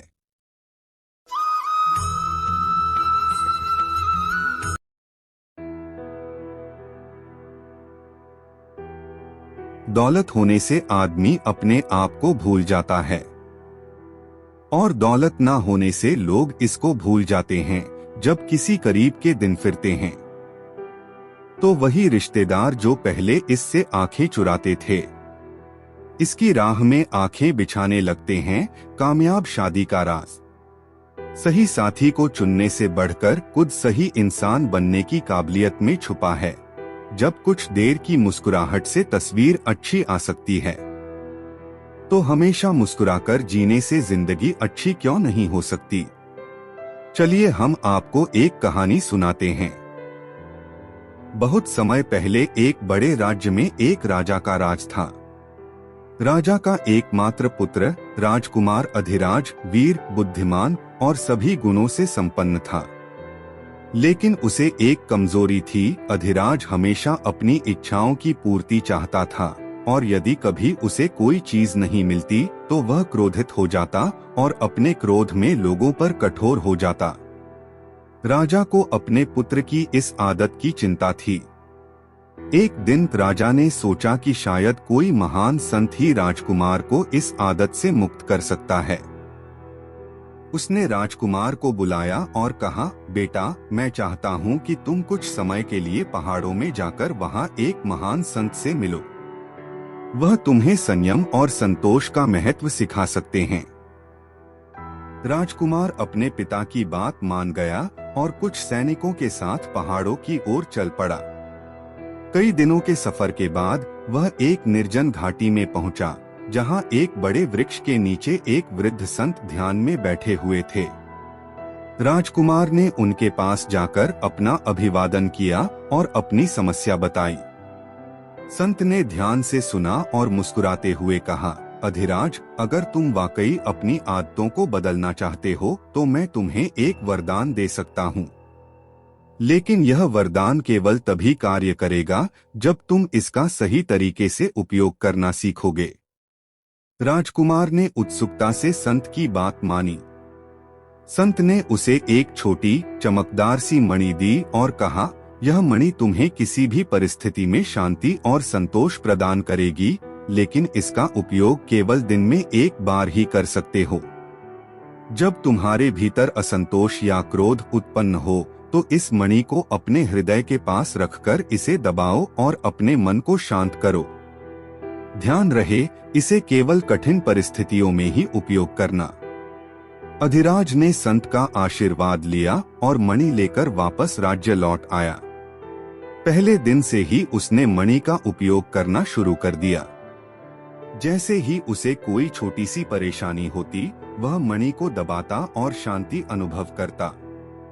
धीरे धीरे उसने महसूस किया कि मणि का प्रभाव केवल बाहरी रूप से था। असली संतोष उसे तब मिलता जब वह अपने मन को शांत करता और संतोषित रहता। कुछ ही महीनों में राजकुमार ने समझ लिया कि मणि का प्रभाव नहीं, बल्कि संत की दी हुई सीख असल में उसे शांति और संतोष प्रदान कर रही थी। वह अब किसी भी परिस्थिति में क्रोधित नहीं होता था और बिना मणि का उपयोग किए ही वह अपनी भावनाओं को नियंत्रित कर सकता था। कुछ समय बाद संत ने राजकुमार को फिर से मिलने के लिए बुलाया। राजकुमार ने उनके सामने मणि रख दी और कहा, गुरुदेव, अब मुझे आपकी इस मणि की आवश्यकता नहीं। आप ही असल में मेरे सच्चे संतोष का कारण हैं। आपने मुझे आत्मशांति की असली ताकत सिखाई है। संत ने संतोष के साथ उसे आशीर्वाद दिया और कहा, अधिराज, जीवन में असली संतोष कोई वस्तु नहीं दे सकती, यह तो हमारे भीतर ही छुपा होता है। जिसने इसे खोज लिया वही सच्चा शासक और सच्चा ज्ञानी है। राजकुमार ने उस दिन से अपने जीवन को पूरी तरह बदल लिया। वह संयमित, शांत और संतुष्ट रहने लगा और जब वह राजा बना तो उसकी प्रजा ने उसे एक न्यायप्रिय और दयालु शासक के रूप में सम्मान दिया। उसकी इस कहानी को लोग वर्षों तक याद करते रहे, जो उन्हें यह सिखाती थी कि असली संतोष हमारे भीतर ही है, बाहर की वस्तुओं में नहीं। हमेशा सच बोलो ताकि तुम्हें कसम खाने की जरूरत ना पड़े। तैरना सीखना है तो पानी में उतरना ही होगा। किनारे बैठकर कोई गोताखोर नहीं बनता। कितना भी पकड़ लो, फिसलता जरूर है। ये वक्त है साहब, बदलता जरूर है। यह बात मायने नहीं रखती कि आप कितना धीमे चल रहे हैं, जब तक कि आप रुके नहीं। एक समय की बात है, एक गांव में एक साधु महाराज आए जो अपनी गहरी समझ और अनुभवों के लिए प्रसिद्ध थे। गांव के लोग उनकी शिक्षाओं को सुनने के लिए दूर दूर से आते थे। एक दिन गांव का एक उत्सुक युवक देव उनके पास पहुंचा। देव जीवन के बारे में बहुत सवाल करता था, लेकिन किसी से संतोषजनक उत्तर नहीं मिल पाता था।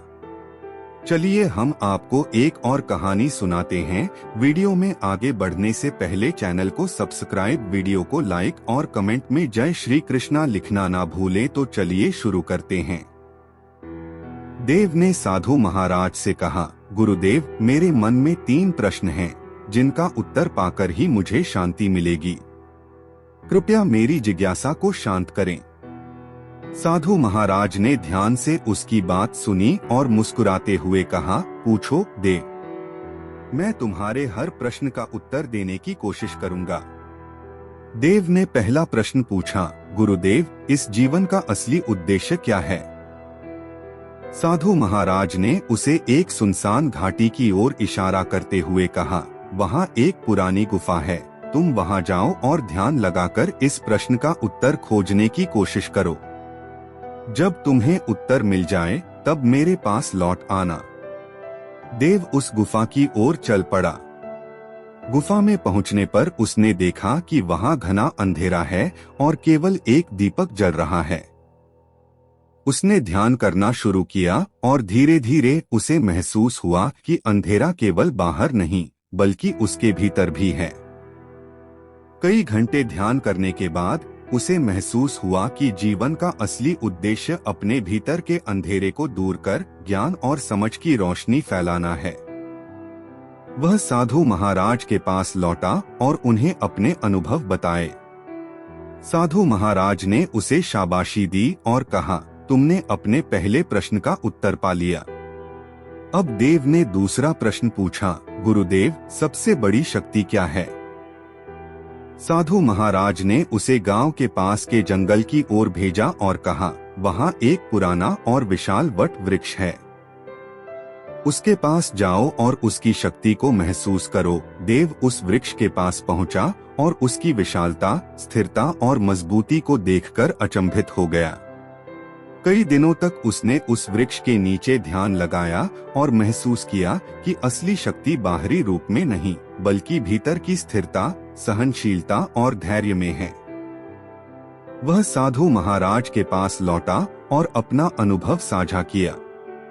साधु महाराज मुस्कुराए और बोले, तुम्हें अपने दूसरे प्रश्न का उत्तर भी मिल गया है। असली शक्ति वो है जो तुम्हें परिस्थितियों में अडिग रखे और सहनशील बनाए। अंत में देव ने तीसरा प्रश्न पूछा, गुरुदेव, सच्चा सुख क्या है और इसे कैसे पाया जा सकता है? साधु महाराज ने देव को गांव के तालाब के पास भेजा और कहा, तालाब के किनारे बैठो और वहां आने वाले हर व्यक्ति को देखो, उनसे बातचीत करो, उनके दुख सुख सुनो। वहां तुम्हें सच्चे सुख का अनुभव होगा। देव तालाब के किनारे जाकर बैठ गया। उसने देखा कि कई लोग पानी भरने आते, कुछ लोग स्नान करने आते और कुछ बस अपनी परेशानियां लेकर बैठते। देव ने उनके दुख और सुख की कहानियां सुनी और उन्हें सांत्वना दी। धीरे धीरे उसने महसूस किया कि सच्चा सुख अपने और दूसरों के बीच प्रेम और करुणा में छिपा है। जब हम दूसरों के सुख दुख को समझते हैं और उनकी मदद करते हैं, तब हमें सच्चे सुख की अनुभूति होती है। देव यह उत्तर लेकर साधु महाराज के पास लौटा। साधु महाराज ने उसे प्रेम पूर्वक आशीर्वाद दिया और कहा, देव, तुमने जीवन के 3 सबसे महत्वपूर्ण प्रश्नों का उत्तर पा लिया है। जीवन का उद्देश्य अपने भीतर की रोशनी को खोजना है, असली शक्ति भीतर की स्थिरता में है और सच्चा सुख दूसरों के प्रति करुणा और प्रेम में है। देव ने साधु महाराज के ये उत्तर अपने जीवन में अपना लिए। उसने सच्चे उद्देश्य, शक्ति और सुख की राह पर चलते हुए अपने जीवन को एक प्रेरणा बना दिया। उसके ये 3 प्रश्न और उनके उत्तर गांव वालों के लिए एक महान शिक्षा बन गए और लोग उसे एक संत के रूप में सम्मान देने लगे। सभी लोग मरते हैं, पर वास्तव में सभी लोग जीते नहीं हैं। जीवन के बारे में चिंता मत कीजिए, इससे आप बचकर निकलने वाले नहीं, दम तोड़ देती है। माँ बाप की ममता जब बच्चे कहते हैं कि तुमने किया ही क्या है हमारे लिए, लोग क्या कहेंगे यह सोचकर जीवन जीते हैं। भगवान क्या कहेंगे, क्या कभी इसका विचार किया? एक समय की बात है, एक धनी व्यापारी ध्रुवदास अपने जीवन से संतुष्ट नहीं था। उसके पास अथाह धन संपत्ति, मान सम्मान और ऐशो आराम था, लेकिन फिर भी वह हमेशा बेचैन रहता था और उसे असली सुख और शांति नहीं मिल पाती थी। एक दिन उसने सुना कि पास के गांव में एक महान संत वीतराग प्रवास कर रहे हैं, जो शांति और आत्मज्ञान के विषय में गहरी समझ रखते थे। ध्रुवदास संत वीतराग के पास गया और उनसे बोला, गुरुदेव, मैंने अपने जीवन में सब कुछ पाया है, लेकिन सुख और शांति मुझसे दूर हैं। कृपया मुझे वह राह दिखाइए जिससे मैं सच्चा सुख और शांति पा सकूं। संत वीतराग मुस्कुराए और बोले, ध्रुवदास, मैं तुम्हें एक सरल सी चुनौती देता हूँ। यदि तुम इस कार्य को पूरा करोगे तो तुम्हें असली सुख और शांति का अनुभव होगा। ध्रुवदास ने हामी भरी। संत ने उसे एक कटोरा दिया जिसमें तेल भरा हुआ था और कहा, तुम्हें इस कटोरे को लेकर इस गांव की गलियों में घूमना है, लेकिन ध्यान रहे, इस कटोरे का तेल एक बूंद भी नहीं गिरना चाहिए। ध्रुवदास ने सोचा कि यह तो आसान काम है और वह कटोरा लेकर गांव की गलियों में घूमने लगा। लेकिन कटोरे में तेल का ध्यान रखने के कारण उसकी नजरें हर समय कटोरे पर ही टिकी रहीं और वह बाकी किसी चीज को नहीं देख पाया। कुछ देर बाद वह संत के पास लौटा और गर्व से बोला, गुरुदेव, मैंने एक बूंद भी तेल नहीं गिरने दिया। संत ने शांत स्वर में पूछा, यह बताओ ध्रुवदास, गांव की गलियों में क्या देखा? क्या तुमने वहां खेलते बच्चों को देखा या बाजार में हो रही हलचल को? ध्रुवदास ने सिर झुका लिया और उत्तर दिया, गुरुदेव, मैं तो केवल तेल पर ही ध्यान दे रहा था, मैं कुछ और नहीं देख पाया। संत वीतराग ने मुस्कुराते हुए कहा, ध्रुवदास, यही तुम्हारे जीवन की कहानी है।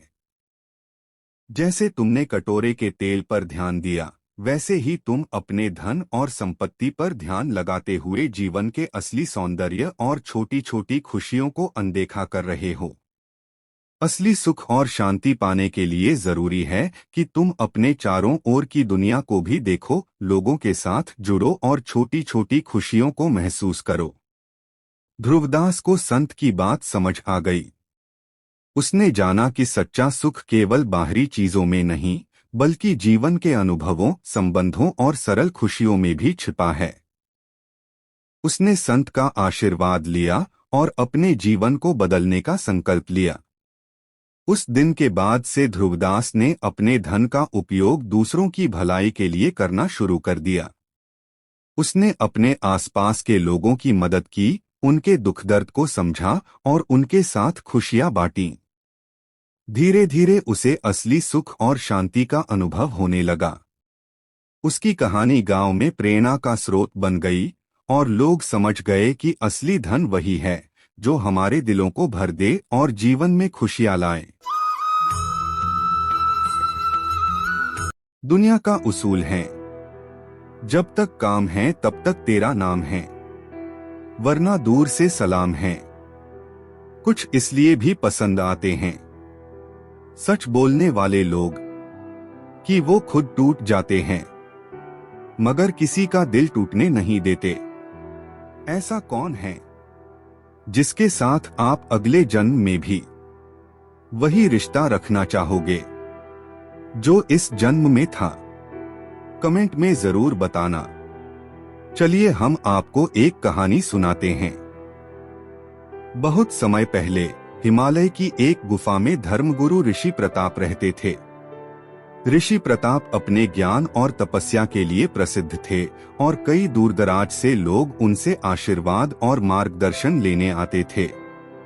उनके पास एक अद्भुत वस्तु थी, एक रहस्यमय दर्पण जिसे सत्य दर्पण कहा जाता था। यह दर्पण साधारण नहीं था, इसमें देखने पर हर व्यक्ति को केवल उसका सच्चा रूप दिखाई देता था, उसके मन के भीतर का असली चेहरा। ऋषि प्रताप ने एक नियम बना रखा था कि इस दर्पण में केवल वे ही देख सकते हैं जो अपनी सच्चाई को स्वीकारने का साहस रखते हों। वे किसी को इस दर्पण में तभी देखने की अनुमति देते थे जब वे यह साबित कर दें कि वे सत्य के लिए तैयार हैं। कई लोगों ने कोशिश की, लेकिन जैसे ही लोग इस दर्पण में अपनी सच्चाई देख पाते, अधिकतर पीछे हट जाते या सच को नकार देते। एक दिन एक युवक अरुण, जो गांव में अपनी ईमानदारी और सच्चाई के लिए जाना जाता था, ऋषि प्रताप के पास आया। उसने दर्पण के बारे में सुना था और उसकी जिज्ञासा जाग उठी थी। उसने ऋषि से विनती की कि उसे भी उस दर्पण में अपनी सच्चाई देखने का मौका दिया जाए। ऋषि प्रताप ने उसकी परीक्षा लेने का निश्चय किया।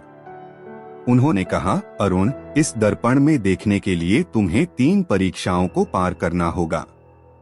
पहली परीक्षा है, तुम्हें इस गांव के बाहर जाकर बिना किसी वस्त्र के 3 दिन जंगल में बिताने होंगे।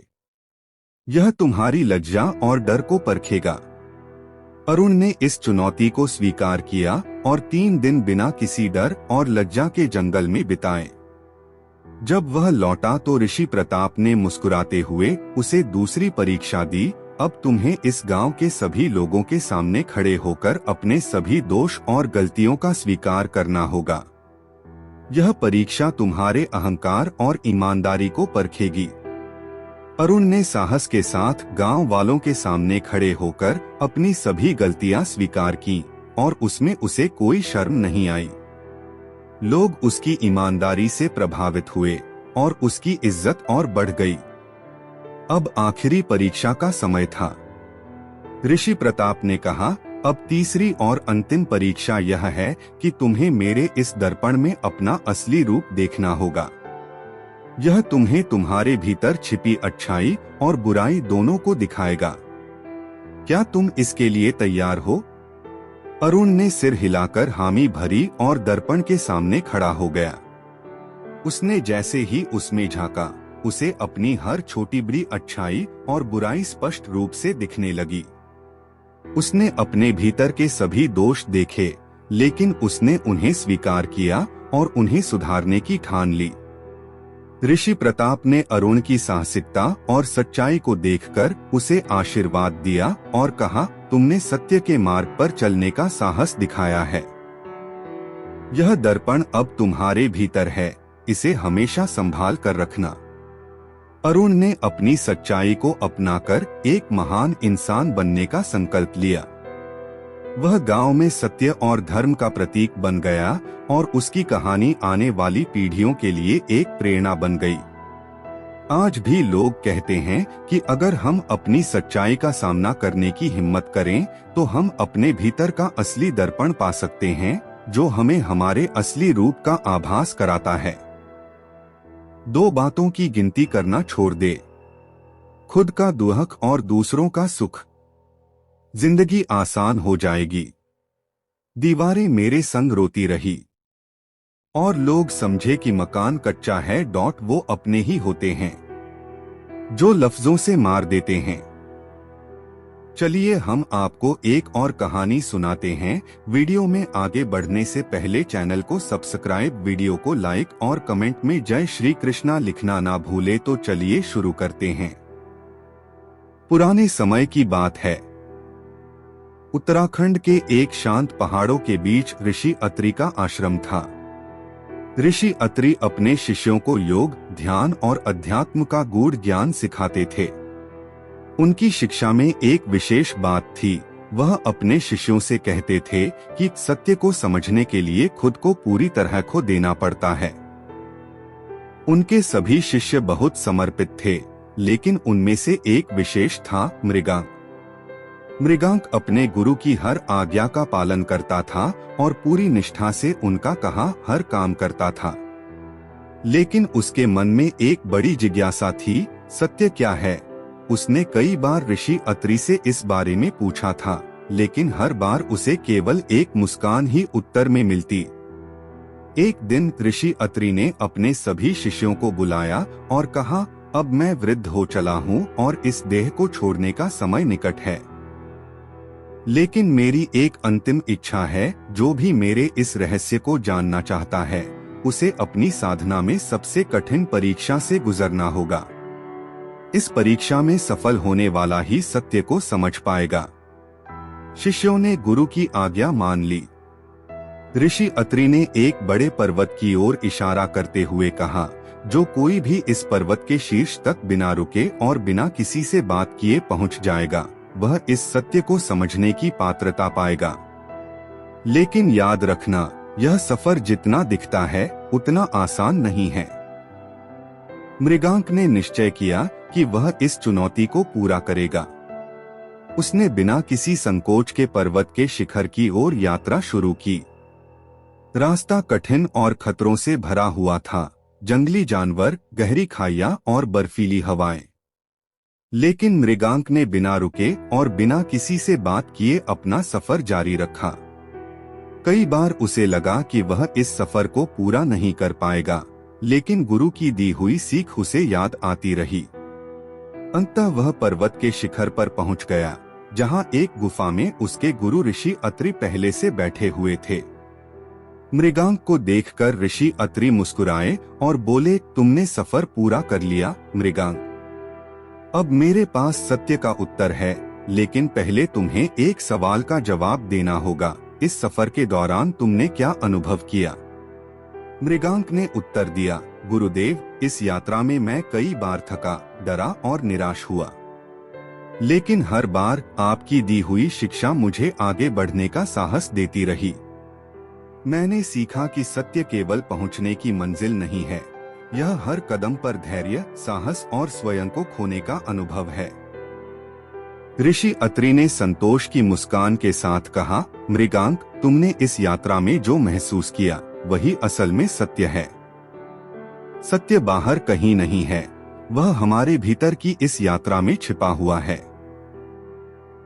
मृगांक को अपनी गुरु की बात का अर्थ समझ में आ गया।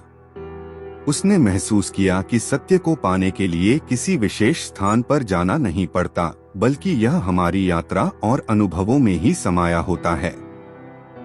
इस तरह मृगांक ने अपने गुरु की अंतिम सीख को अपने जीवन का सत्य मान लिया और एक महान योगी बनकर सभी को आत्मज्ञान का मार्ग दिखाने लगा। कहते हैं कि उसकी यह कहानी आज भी हिमालय की उन हवाओं में गूंजती है, जहां उसने अपने गुरु से सत्य का अद्वितीय पाठ सीखा था। जिंदगी ने सिखा दिया है अकेले जीना, पर पता नहीं क्यों दिल हर बार लोगों के झांसे में आ जाता है।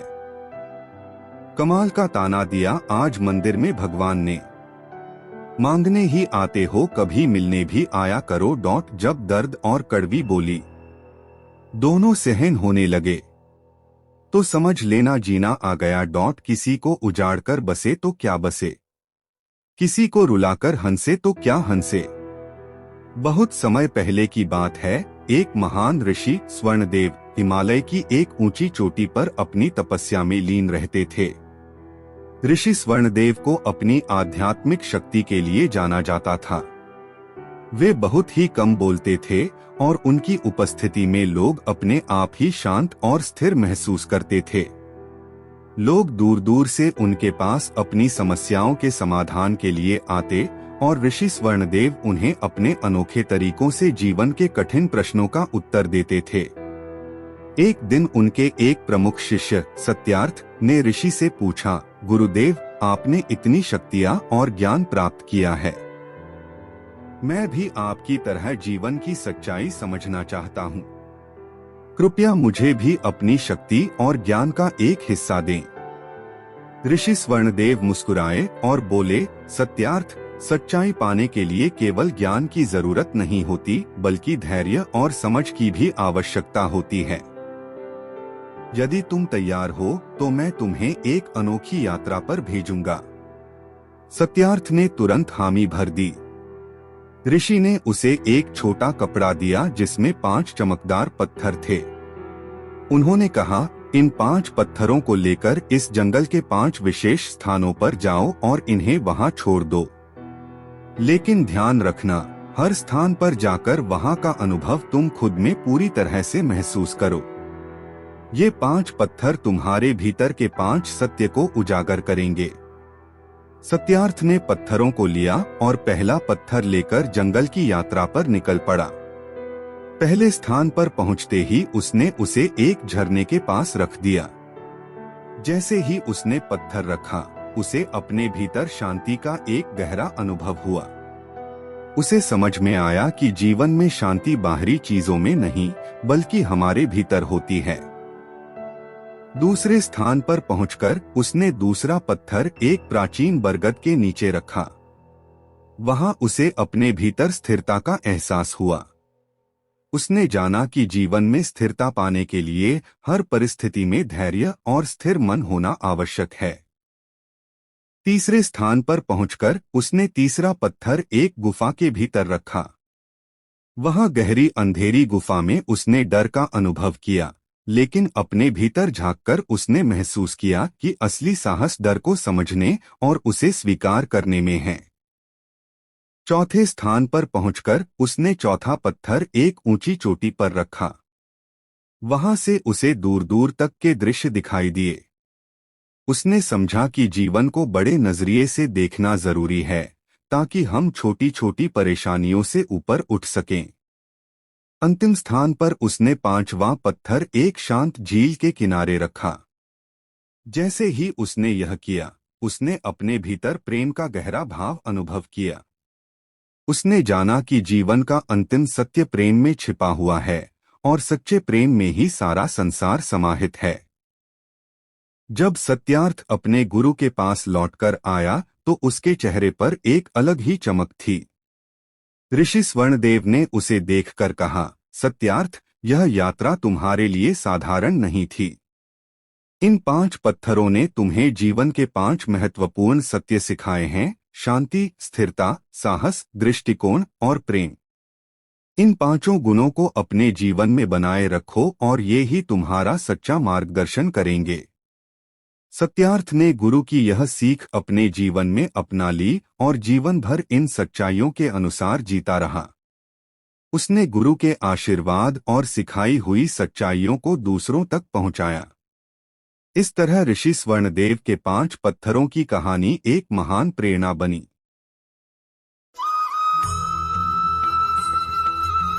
अपनी जिंदगी में हर किसी को अहमियत दीजिए, क्योंकि जो अच्छे होंगे वो साथ देंगे और जो बुरे होंगे वो सबक देंगे। वक्त सबको मिलता है जिंदगी बदलने के लिए, पर जिंदगी दोबारा नहीं मिलती वक्त बदलने के लिए।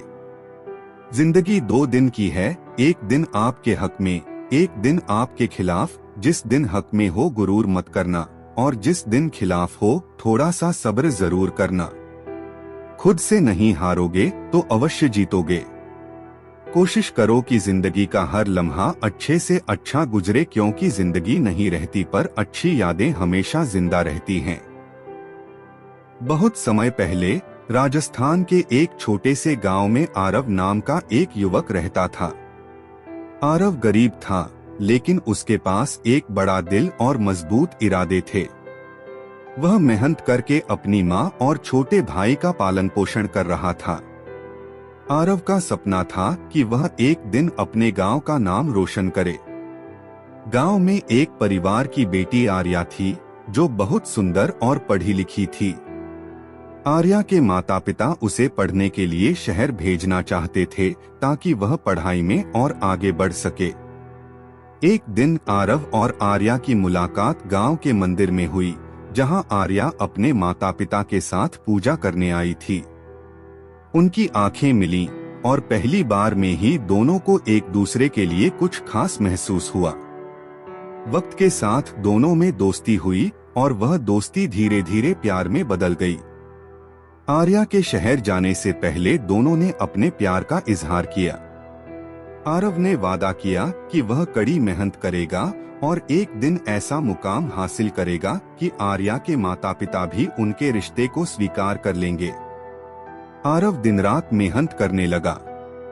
उसने खेतों में काम करना शुरू कर दिया और साथ ही शहर जाकर अपनी पढ़ाई पूरी की। उसने हर मुश्किल का सामना किया और खुद को मजबूत बनाया। उसकी मेहनत रंग लाई और वह गांव का पहला व्यक्ति बना जिसने सरकारी नौकरी हासिल की। अब आरव गांव का गर्व बन चुका था। आरव की सफलता की खबर आर्या के माता पिता तक भी पहुंची। वे भी उसकी मेहनत और ईमानदारी से प्रभावित हुए।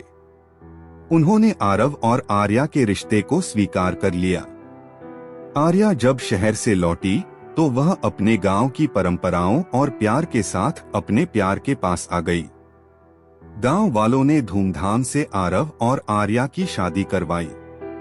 उन दोनों का प्यार इस बात का सबूत बन गया कि सच्चे प्यार में ताकत होती है, जो हर मुश्किल को पार कर सकती है। रास्ते कभी खत्म नहीं होते, बस लोग हिम्मत हार जाते हैं। चिंता इतनी कीजिए कि काम हो जाए, पर इतनी नहीं कि जिंदगी तमाम हो जाए। मालूम सबको है कि जिंदगी बेहाल है, लोग फिर भी पूछते हैं और सुनाओ क्या हाल है। अक्सर जिनकी हंसी खूबसूरत होती है, वो जिंदगी में रोए भी बहुत होते हैं। मिली थी जिंदगी किसी के काम आने के लिए, पर वक्त बीत रहा है कागज के टुकड़े कमाने के लिए। जिंदगी जीने के दो तरीके होते हैं, पहला जो पसंद है उसे हासिल करना सीख लो और दूसरा जो हासिल है उसे पसंद करना सीख लो। जिंदगी बदलने के लिए लड़ना पड़ता है, आसान करने के लिए समझना पड़ता है। प्राचीन काल की बात है। हिमालय की एक घनी पहाड़ी पर एक महान संत का आश्रम था। उनका नाम महर्षि शिवदत्त था। महर्षि बहुत ही ज्ञानी और दयालु थे और दूर दूर से लोग उनके पास ज्ञान प्राप्त करने आते थे। उनके कई शिष्य थे, लेकिन उनमें से एक विशेष था, नाम था अनुज। अनुज साधारण था, परंतु उसकी भक्ति और समर्पण अद्वितीय थी। वह महर्षि शिवदत्त को सच्चे हृदय से अपना गुरु मानता था। अनुज हर दिन अपने गुरु की सेवा करता और उनके द्वारा बताए गए हर कार्य को पूरी श्रद्धा से निभाता। लेकिन एक दिन अनुज के मन में एक प्रश्न उठा, गुरुदेव ने मुझे अब तक बहुत सी बातें सिखाई हैं, परंतु क्या मैं वास्तव में उनकी शिक्षा को समझ पाया हूँ? इस विचार को लेकर अनुज ने महर्षि शिवदत्त से यह जानने की इच्छा प्रकट की कि वह उनकी परीक्षा लें और देखें कि वह उनकी शिक्षा को कितनी गहराई से समझ पाया है। महर्षि ने अनुज की बात सुनी और मुस्कुराते हुए कहा, अनुज, यदि तुम वास्तव में अपनी योग्यता का परीक्षण करना चाहते हो तो मैं तुम्हें एक कठिन कार्य सौंपता हूँ। महर्षि ने अनुज को एक बंद घड़ा दिया और कहा, इस घड़े को 3 दिन तक इस पहाड़ी के सबसे ऊंचे शिखर पर रखो। लेकिन ध्यान रहे इस घड़े में एक बूंद पानी भी नहीं गिरना चाहिए। अनुज ने आज्ञा का पालन किया और उस घड़े को लेकर पहाड़ी की चोटी पर चला गया। वहां उसने 3 दिन और 3 रात बिना रुके घड़े की देखभाल की ताकि उसमें एक बूंद भी पानी न गिरे। 3 दिन बाद अनुज गुरु के पास लौट आया। महर्षि ने पूछा, अनुज, क्या तुमने कार्य पूरा किया? अनुज ने उत्तर दिया, हाँ गुरुदेव, मैंने इस घड़े की पूरी तरह से रक्षा की। इसमें एक बूंद पानी भी नहीं गिरा। महर्षि मुस्कुराए और बोले, अनुज, यह घड़ा तुम्हारे मन का प्रतीक है। जिस प्रकार तुमने इसे पानी से बचाए रखा, उसी प्रकार एक सच्चा साधक अपने मन को संसार की इच्छाओं और विकारों से मुक्त रखता है। तुमने इस परीक्षा को उत्तीर्ण किया है। अब तुम पूरी तरह तैयार हो अपनी साधना के मार्ग पर आगे बढ़ने के लिए। अनुज को अपने गुरु की यह शिक्षा समझ में आ गई कि साधना का असली अर्थ है अपने मन को विकारों से मुक्त रखना। वह अपने गुरु को धन्यवाद देते हुए पूरी भक्ति के साथ अपने साधना के पथ पर आगे बढ़ा। महर्षि ने उसे आशीर्वाद दिया और अनुज एक महान योगी बनकर अपना जीवन समर्पित कर दिया। इस प्रकार अनुज और महर्षि शिवदत्त की यह कथा हमें सिखाती है कि गुरु का सच्चा आशीर्वाद वही शिष्य पाता है जो अपनी साधना में दृढ़, समर्पित और अनुशासित रहता है। जिंदगी में अगर गुलाब की तरह खिलना है ए दोस्त, तो कांटों से तालमेल की कला सीखनी होगी। लगता है आज जिंदगी कुछ खफा है, चलिए छोड़िए कौन सी पहली दफा है। सपने के सच होने की संभावना ही आपके जीवन को रोचक बनाती है। अगर जिंदगी में कुछ पाना हो तो अपने तरीके बदलो, इरादे नहीं। वजन तो सिर्फ हमारी इच्छाओं का है, बाकी जिंदगी बिल्कुल हल्की फुल्की है। आदमी गलती करके जो सीखता है वो किसी और तरह से नहीं सीख सकता। जुबान सुधर जाए तो जीवन सुधरने में वक्त नहीं लगता। जिंदगी में खुश रहना है तो हंसने का बहाना तलाशें। जीने के लिए तो एक पल ही काफी है, बशर्ते कि आपने उसे किस तरह जिया। बहुत समय पहले की बात है। एक घना और रहस्यमय जंगल था जिसे लोग अस्तित्व वन कहते थे। इस वन में कोई साधारण व्यक्ति नहीं जा सकता था, क्योंकि वहां भयानक जंगली जानवर और अजीब शक्तियां थीं। लेकिन उस वन के सबसे अंदरूनी हिस्से में एक महान तपस्वी ब्रह्मऋषि वशिष्ठ का आश्रम था। ब्रह्मऋषि वशिष्ठ कई वर्षों से वहां तपस्या कर रहे थे और उन्होंने एक ऐसी शक्ति अर्जित की थी जिसे आज तक कोई साधु या संत प्राप्त नहीं कर पाया था। वह शक्ति थी असाधारण मन की शक्ति। ब्रह्मऋषि की इस शक्ति से किसी भी जीव का मन पढ़ा जा सकता था, यहाँ तक कि पेड़ पौधों और पत्थरों का भी। वह अपनी इस शक्ति का प्रयोग केवल लोगों की सहायता के लिए करते थे। कई राजाओं, योद्धाओं और विद्वानों ने उनसे मार्गदर्शन प्राप्त किया था, लेकिन किसी को भी उनकी यह शक्ति नहीं पता थी। लेकिन अब वशिष्ठ वृद्ध हो चुके थे और महसूस करने लगे कि उनका शरीर इस धरती पर अधिक समय नहीं रह पाएगा। उन्होंने सोचा कि अब समय आ गया है कि वह इस शक्ति को किसी योग्य शिष्य को सौंप दे ताकि इस शक्ति का उपयोग आने वाली पीढ़ियों के लिए हो सके। लेकिन समस्या यह थी कि यह शक्ति केवल उसे मिल सकती थी जो अपने मन और आत्मा से पूर्ण रूप से निर्मल हो। उन्होंने इस कार्य के लिए अपने शिष्यों की परीक्षा लेने का निश्चय किया। उन्होंने अपने सभी शिष्यों को बुलाया और कहा, तुम में से जो सबसे अधिक निर्भीक और सत्यवादी है, वही मेरे इस ज्ञान का अधिकारी होगा। लेकिन इसके लिए एक कठिन परीक्षा से गुजरना होगा। पहली परीक्षा में सभी शिष्यों को एक विशेष ध्यान प्रक्रिया दी गई, जिससे उनके मन की गहराई का पता चलता। कई शिष्य इसमें असफल रहे और बाहर हो गए। दूसरी परीक्षा में उन शिष्यों को जंगल के खतरनाक रास्ते से गुजरना था, जहां विचित्र आवाजें और मायावी दृश्य उनका ध्यान भटकाने की कोशिश करते। कुछ और शिष्य इस परीक्षा में हार गए। अंत में केवल एक शिष्य आरव बचा। वह युवा था, परंतु उसकी आंखों में सच्चाई और साहस झलकता था। ब्रह्मऋषि ने उससे कहा, अब अंतिम परीक्षा का समय आ गया है। मुझे बताओ, इस जंगल के हर कोने में जाकर क्या तुम बिना डरे और बिना किसी लोभ के यात्रा कर सकते हो? आरव ने सिर हिलाते हुए हाँ कर दी। वह जंगल के कोने कोने में गया और बिना किसी भय या लोभ के यात्रा की। जब वह वापस लौटा तो ब्रह्मऋषि ने उसे अपनी शक्ति सौंप दी और कहा, अब से तुम इस शक्ति के स्वामी हो। लेकिन याद रखना, यह शक्ति एक बोझ भी है। इसका उपयोग केवल तभी करना जब दूसरों की भलाई हो। आरव ने यह बात गांठ बांध ली।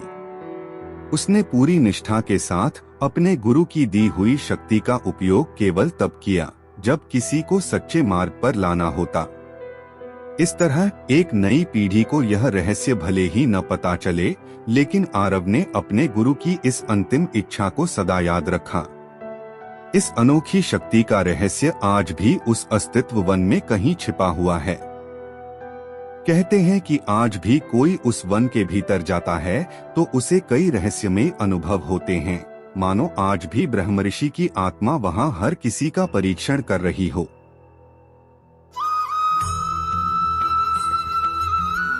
किसी के पैरों में गिरकर कामयाबी पाने से बेहतर है अपने पैरों पर चलकर कुछ बनने की ठान लो।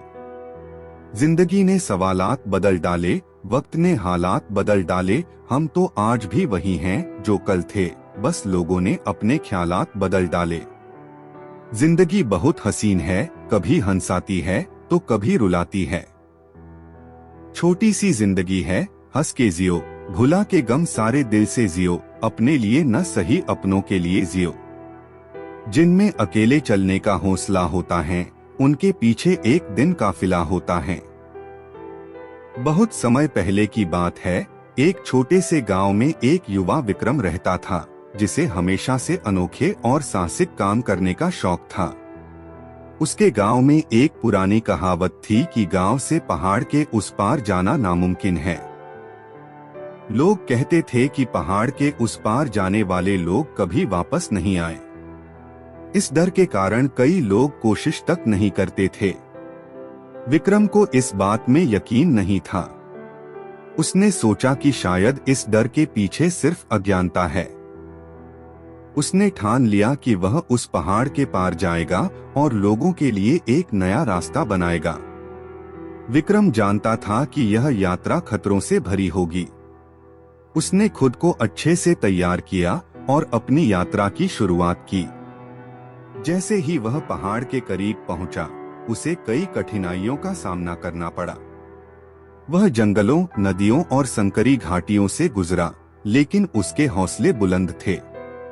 पहाड़ की चढ़ाई कठिन थी, लेकिन हर एक कदम पर वह खुद को और मजबूत महसूस करता।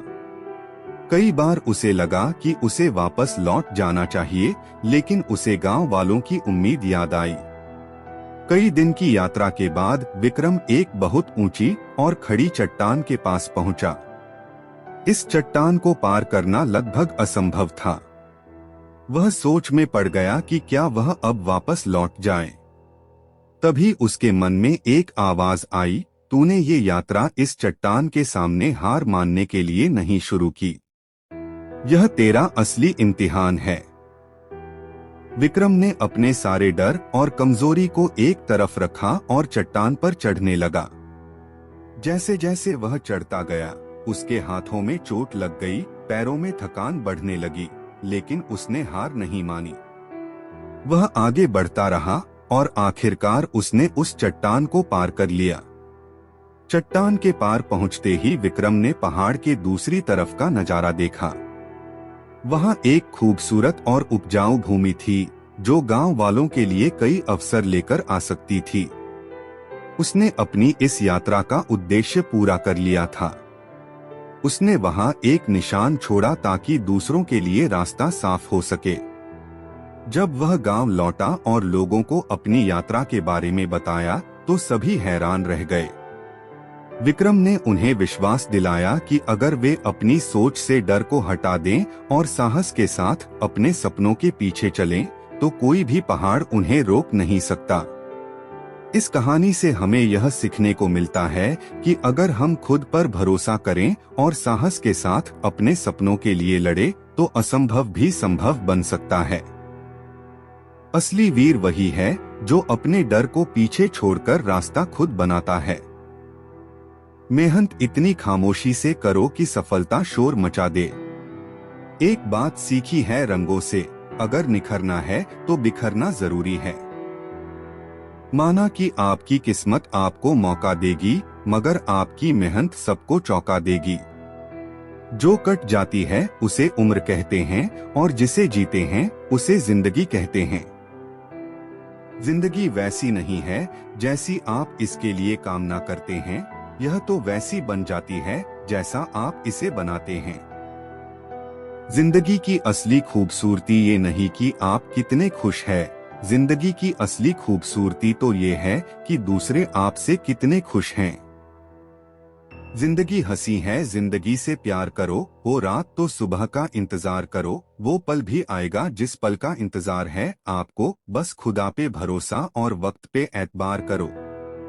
बहुत समय पहले एक छोटे से गांव में एक साधु रहते थे जिनका नाम ऋषि देवव्रत था। उनके पास असीम ज्ञान और धैर्य था और वे गांव के लोगों को जीवन की सही राह दिखाने में उनकी मदद करते थे। साधु देवव्रत को उनकी विद्वत्ता और आध्यात्मिकता के लिए दूर दूर से लोग मिलने आते थे। एक दिन एक युवक समर्थ उनके पास आया। समर्थ जीवन में कई मुश्किलों का सामना कर रहा था और खुद पर से विश्वास खो चुका था। उसने साधु से कहा, महाराज, मेरे जीवन में कुछ भी अच्छा नहीं हो रहा है। मैंने कई कोशिशें की लेकिन हर बार असफल रहा।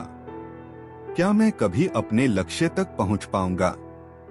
साधु देवव्रत ने मुस्कुराते हुए युवक को देखा और बोले, बेटा, अगर तुम धैर्य और आत्मविश्वास रख सको तो कुछ भी संभव है।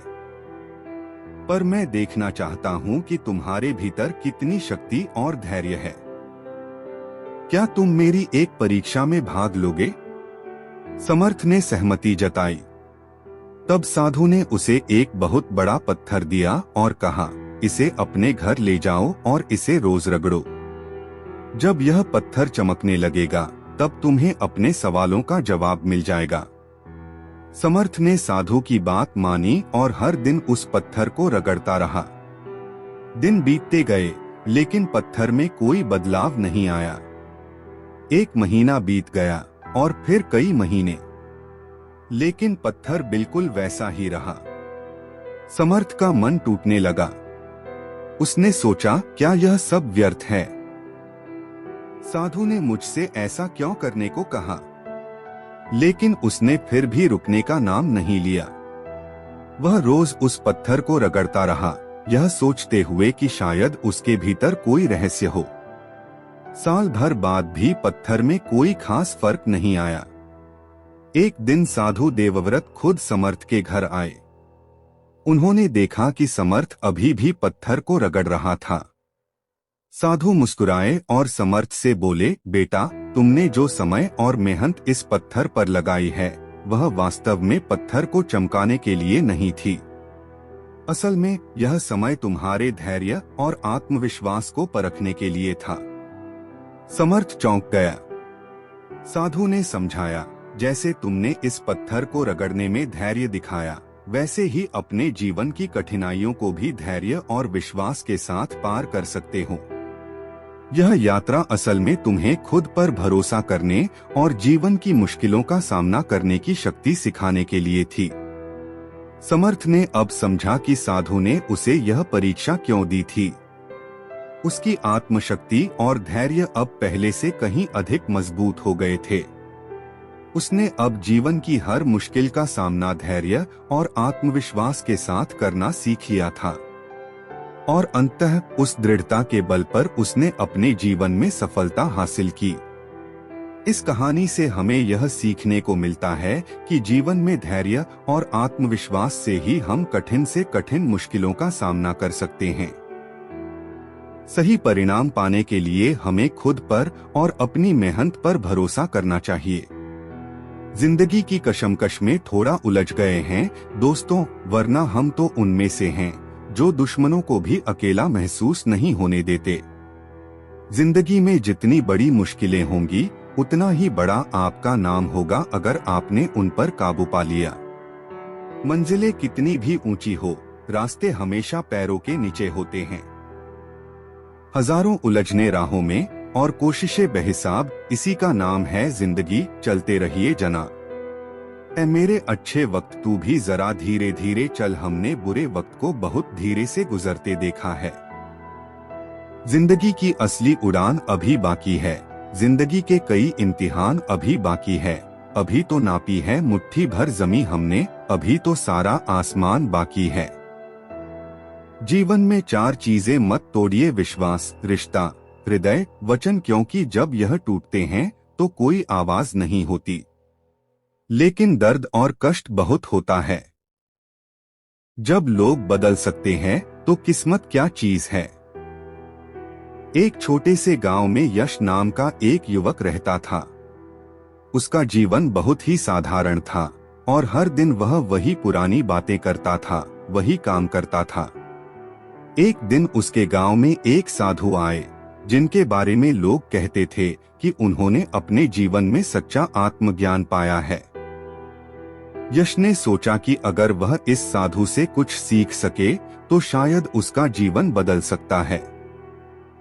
यश साधु के पास गया और उनसे कहा, महाराज, मैं अपने जीवन में असली खुशी और संतोष पाना चाहता हूँ, लेकिन मुझे समझ नहीं आता कि कैसे। साधु मुस्कुराए और बोले, बेटा, कल सुबह इस पर्वत के ऊपर जाओ और वहाँ एक झरना है। उस झरने में स्नान करो, लेकिन यह ध्यान रखना कि जब तुम वापस लौटोगे तो मैं तुमसे एक सवाल पूछूंगा। यश ने सहमति जताई और अगली सुबह पर्वत की ओर चल पड़ा। वह उस झरने तक पहुंचा और उसकी सुंदरता से मंत्रमुग्ध हो गया। उस झरने का पानी इतना साफ था कि उसे अपने भीतर की सभी बेचैनियां और तनाव हल्के लगने लगे। उसने झरने में स्नान किया और लौटने लगा। साधु ने उससे पूछा, अब बताओ, उस झरने के पास क्या विशेष था जो तुम्हें आकर्षित कर गया। यश ने सोचा और जवाब दिया, महाराज, वह झरना एकदम स्वच्छ और शांत था। उसकी गहराई में मुझे मेरे अंदर की सारी परेशानियों का हल महसूस हुआ। साधु मुस्कुराए और बोले, बिल्कुल सही। उस झरने में तुम्हें अपनी गहराई दिखाई दी। वास्तव में उस झरने का रहस्य यही है कि जो भी उसे देखता है उसे उसकी अपनी असली पहचान का एहसास होता है। तुमने अपनी गहराई में झांककर अपने ही मन का प्रतिबिंब देखा है। यश अब समझ गया कि उसकी खुशियों और संतोष का स्रोत बाहर नहीं बल्कि उसके अपने भीतर है। उसे महसूस हुआ कि उसे खुद की खोज करने की जरूरत है, न कि दुनिया से अपनी पहचान पाने की। उस दिन के बाद यश ने हर दिन अपने भीतर की गहराइयों को समझने की कोशिश की और खुद में वह शांति और संतोष पाया जिसकी वह वर्षों से तलाश कर रहा था। यह कहानी हमें यह सिखाती है कि हमारी असली पहचान और खुशी हमारे भीतर छिपी होती है। बाहरी चीजों में खुशी तलाशने से पहले हमें अपने मन और आत्मा की गहराइयों में झांकना चाहिए।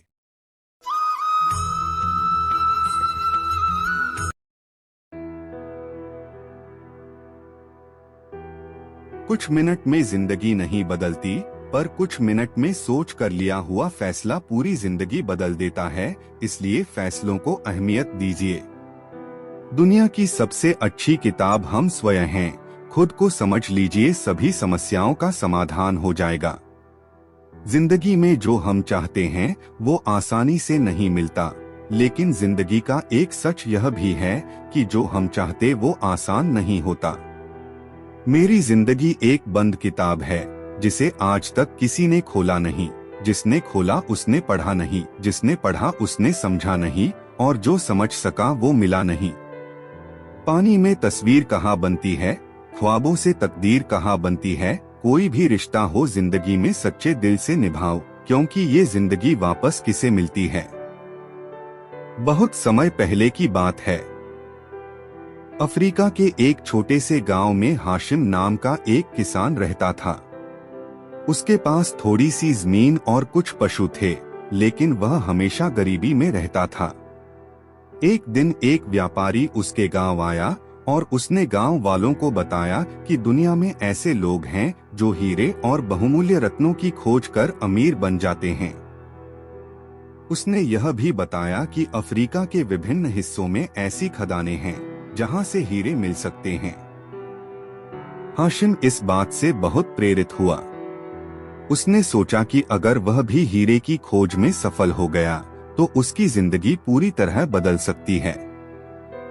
कुछ दिन बाद उसने अपना खेत बेच दिया, अपनी पशुधन को भी बेचा और परिवार को पास के गांव में छोड़कर निकल पड़ा अपने सपनों की तलाश में। हाशिम ने वर्षों तक अलग अलग जगहों पर भटकते हुए हीरे की खोज की। वह लगातार मेहनत करता रहा, लेकिन उसे कुछ नहीं मिला। हर बार उसे निराशा ही हाथ लगती। उसके पास जितने भी पैसे थे धीरे धीरे खत्म हो गए और वह भूख और प्यास से बेहाल होकर एक दिन वापस अपने गांव लौट आया। उसकी हालत इतनी खराब हो चुकी थी कि गांव वाले उसे पहचान भी नहीं पा रहे थे। उसी गांव में एक नया किसान उस जमीन का मालिक बन गया था जो हाशिम ने अपने सपनों को पूरा करने के लिए बेच दी थी। एक दिन वह किसान अपने खेत में हल चला रहा था, तभी हल किसी कठोर चीज से टकराया। उसने मिट्टी हटाई तो देखा कि वहां कुछ चमकीला सा पड़ा हुआ है। उसे लगा कि यह शायद कोई साधारण पत्थर है, लेकिन फिर भी उसे उत्सुकता हुई और उसने उस पत्थर को संभाल कर रख लिया। कुछ दिनों बाद एक व्यापारी उस गांव में आया और उस चमकीले पत्थर को देखकर चौंक गया। उसने उस किसान से कहा, तुम्हें पता है कि यह क्या है? यह एक बेशकीमती हीरा है। किसान को यकीन नहीं हुआ, लेकिन जब उस व्यापारी ने उसे और भी विशेषज्ञों से जांच कराया तो सभी ने उसे हीरा ही बताया। जल्द ही उस किसान ने अपनी जमीन पर और खुदाई की और उसे कई हीरे मिले। धीरे धीरे लोगों को पता चला कि हाशिम का पुराना खेत ही असल में एक खदान थी जहां कई हीरे छिपे हुए थे। हाशिम को यह सुनकर बहुत पछतावा हुआ। वह हीरे की तलाश में इतनी दूर दूर भटकता रहा, लेकिन उसे यह नहीं पता था कि जिस जमीन पर उसने अपना जीवन बिताया वही उसकी किस्मत थी। यह कहानी हमें सिखाती है कि कई बार हमारी असली ताकत और संसाधन हमारे आसपास ही होते हैं, लेकिन हम कहीं और खोजने के चक्कर में अपने असली खजाने को छोड़ देते हैं। हमें अपने सपनों की खोज में जाने से पहले अपने आसपास के अवसरों को देखना चाहिए और अपनी काबिलियत पर भरोसा करना चाहिए। जरूरी नहीं कि सारे सबक किताबों से ही सीखे जाते हैं, कुछ सबक जिंदगी और रिश्ते भी सिखा देते हैं। स्वयं के प्रति संतोष, दूसरे के प्रति दया, इन्हीं दो पंखों से जीवन के आकाश को छू सकते हैं हम। जीवन का एक महत्वपूर्ण सत्य, गलत होकर खुद को सही साबित करना उतना मुश्किल नहीं जितना सही होकर सही साबित करना है।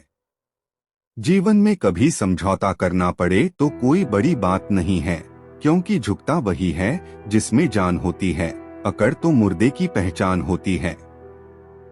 बहुत समय पहले हिमालय की घाटियों में एक महान ऋषि का आश्रम था, जहां लोग दूर दूर से ज्ञान प्राप्त करने आते थे। ऋषि का नाम महर्षि वेदांत था और उनके पास कई शिष्य थे। वे अपने शिष्यों को केवल शास्त्रों का ज्ञान ही नहीं, बल्कि जीवन का सही दृष्टिकोण भी सिखाते थे। उनके शिष्यों में एक विशेष शिष्य था जिसका नाम चेतन था। वह बहुत जिज्ञासु था और किसी भी चीज को जानने के लिए हमेशा उत्सुक रहता था। एक दिन चेतन ने अपने गुरु से पूछा, गुरुजी, क्या जीवन का अंतिम लक्ष्य केवल ज्ञान प्राप्त करना है? क्या इसमें कुछ और भी है? गुरुजी ने कहा, यह एक अच्छा प्रश्न है।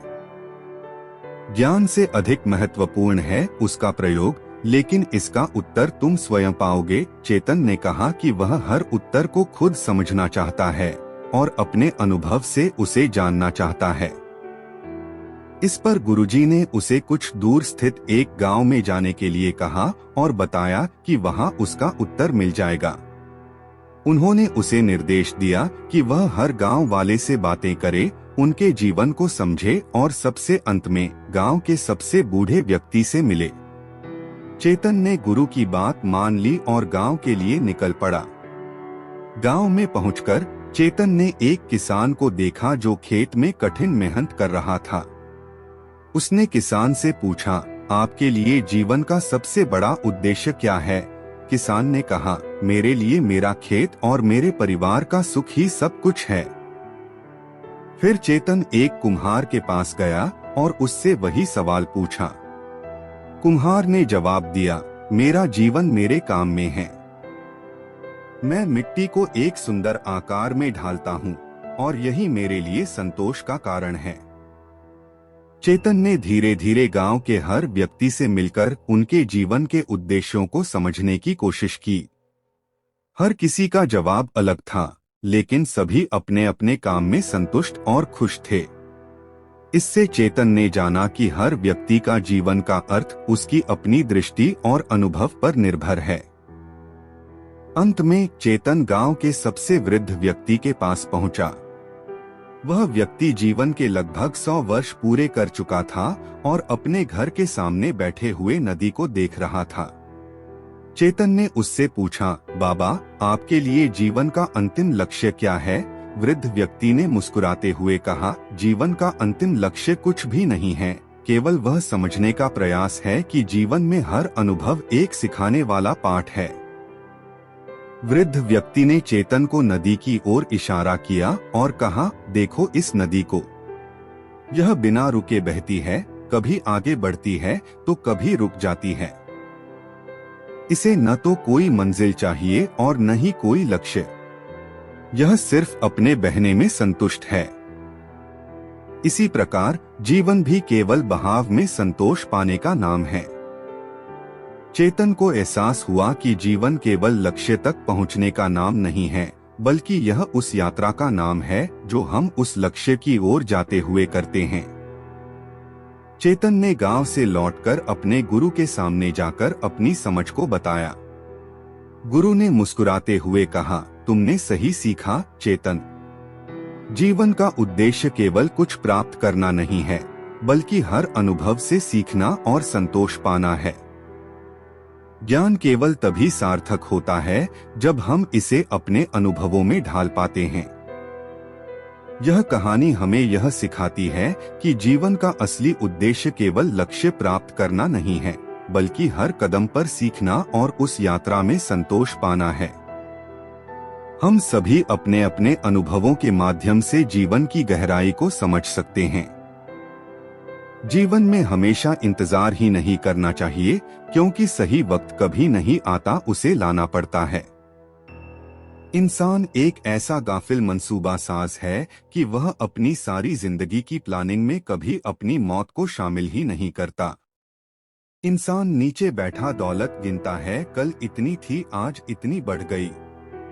ऊपर वाला हंसता है और इंसान की सांसें गिनता है, कल इतनी थी आज इतनी कम हो गई।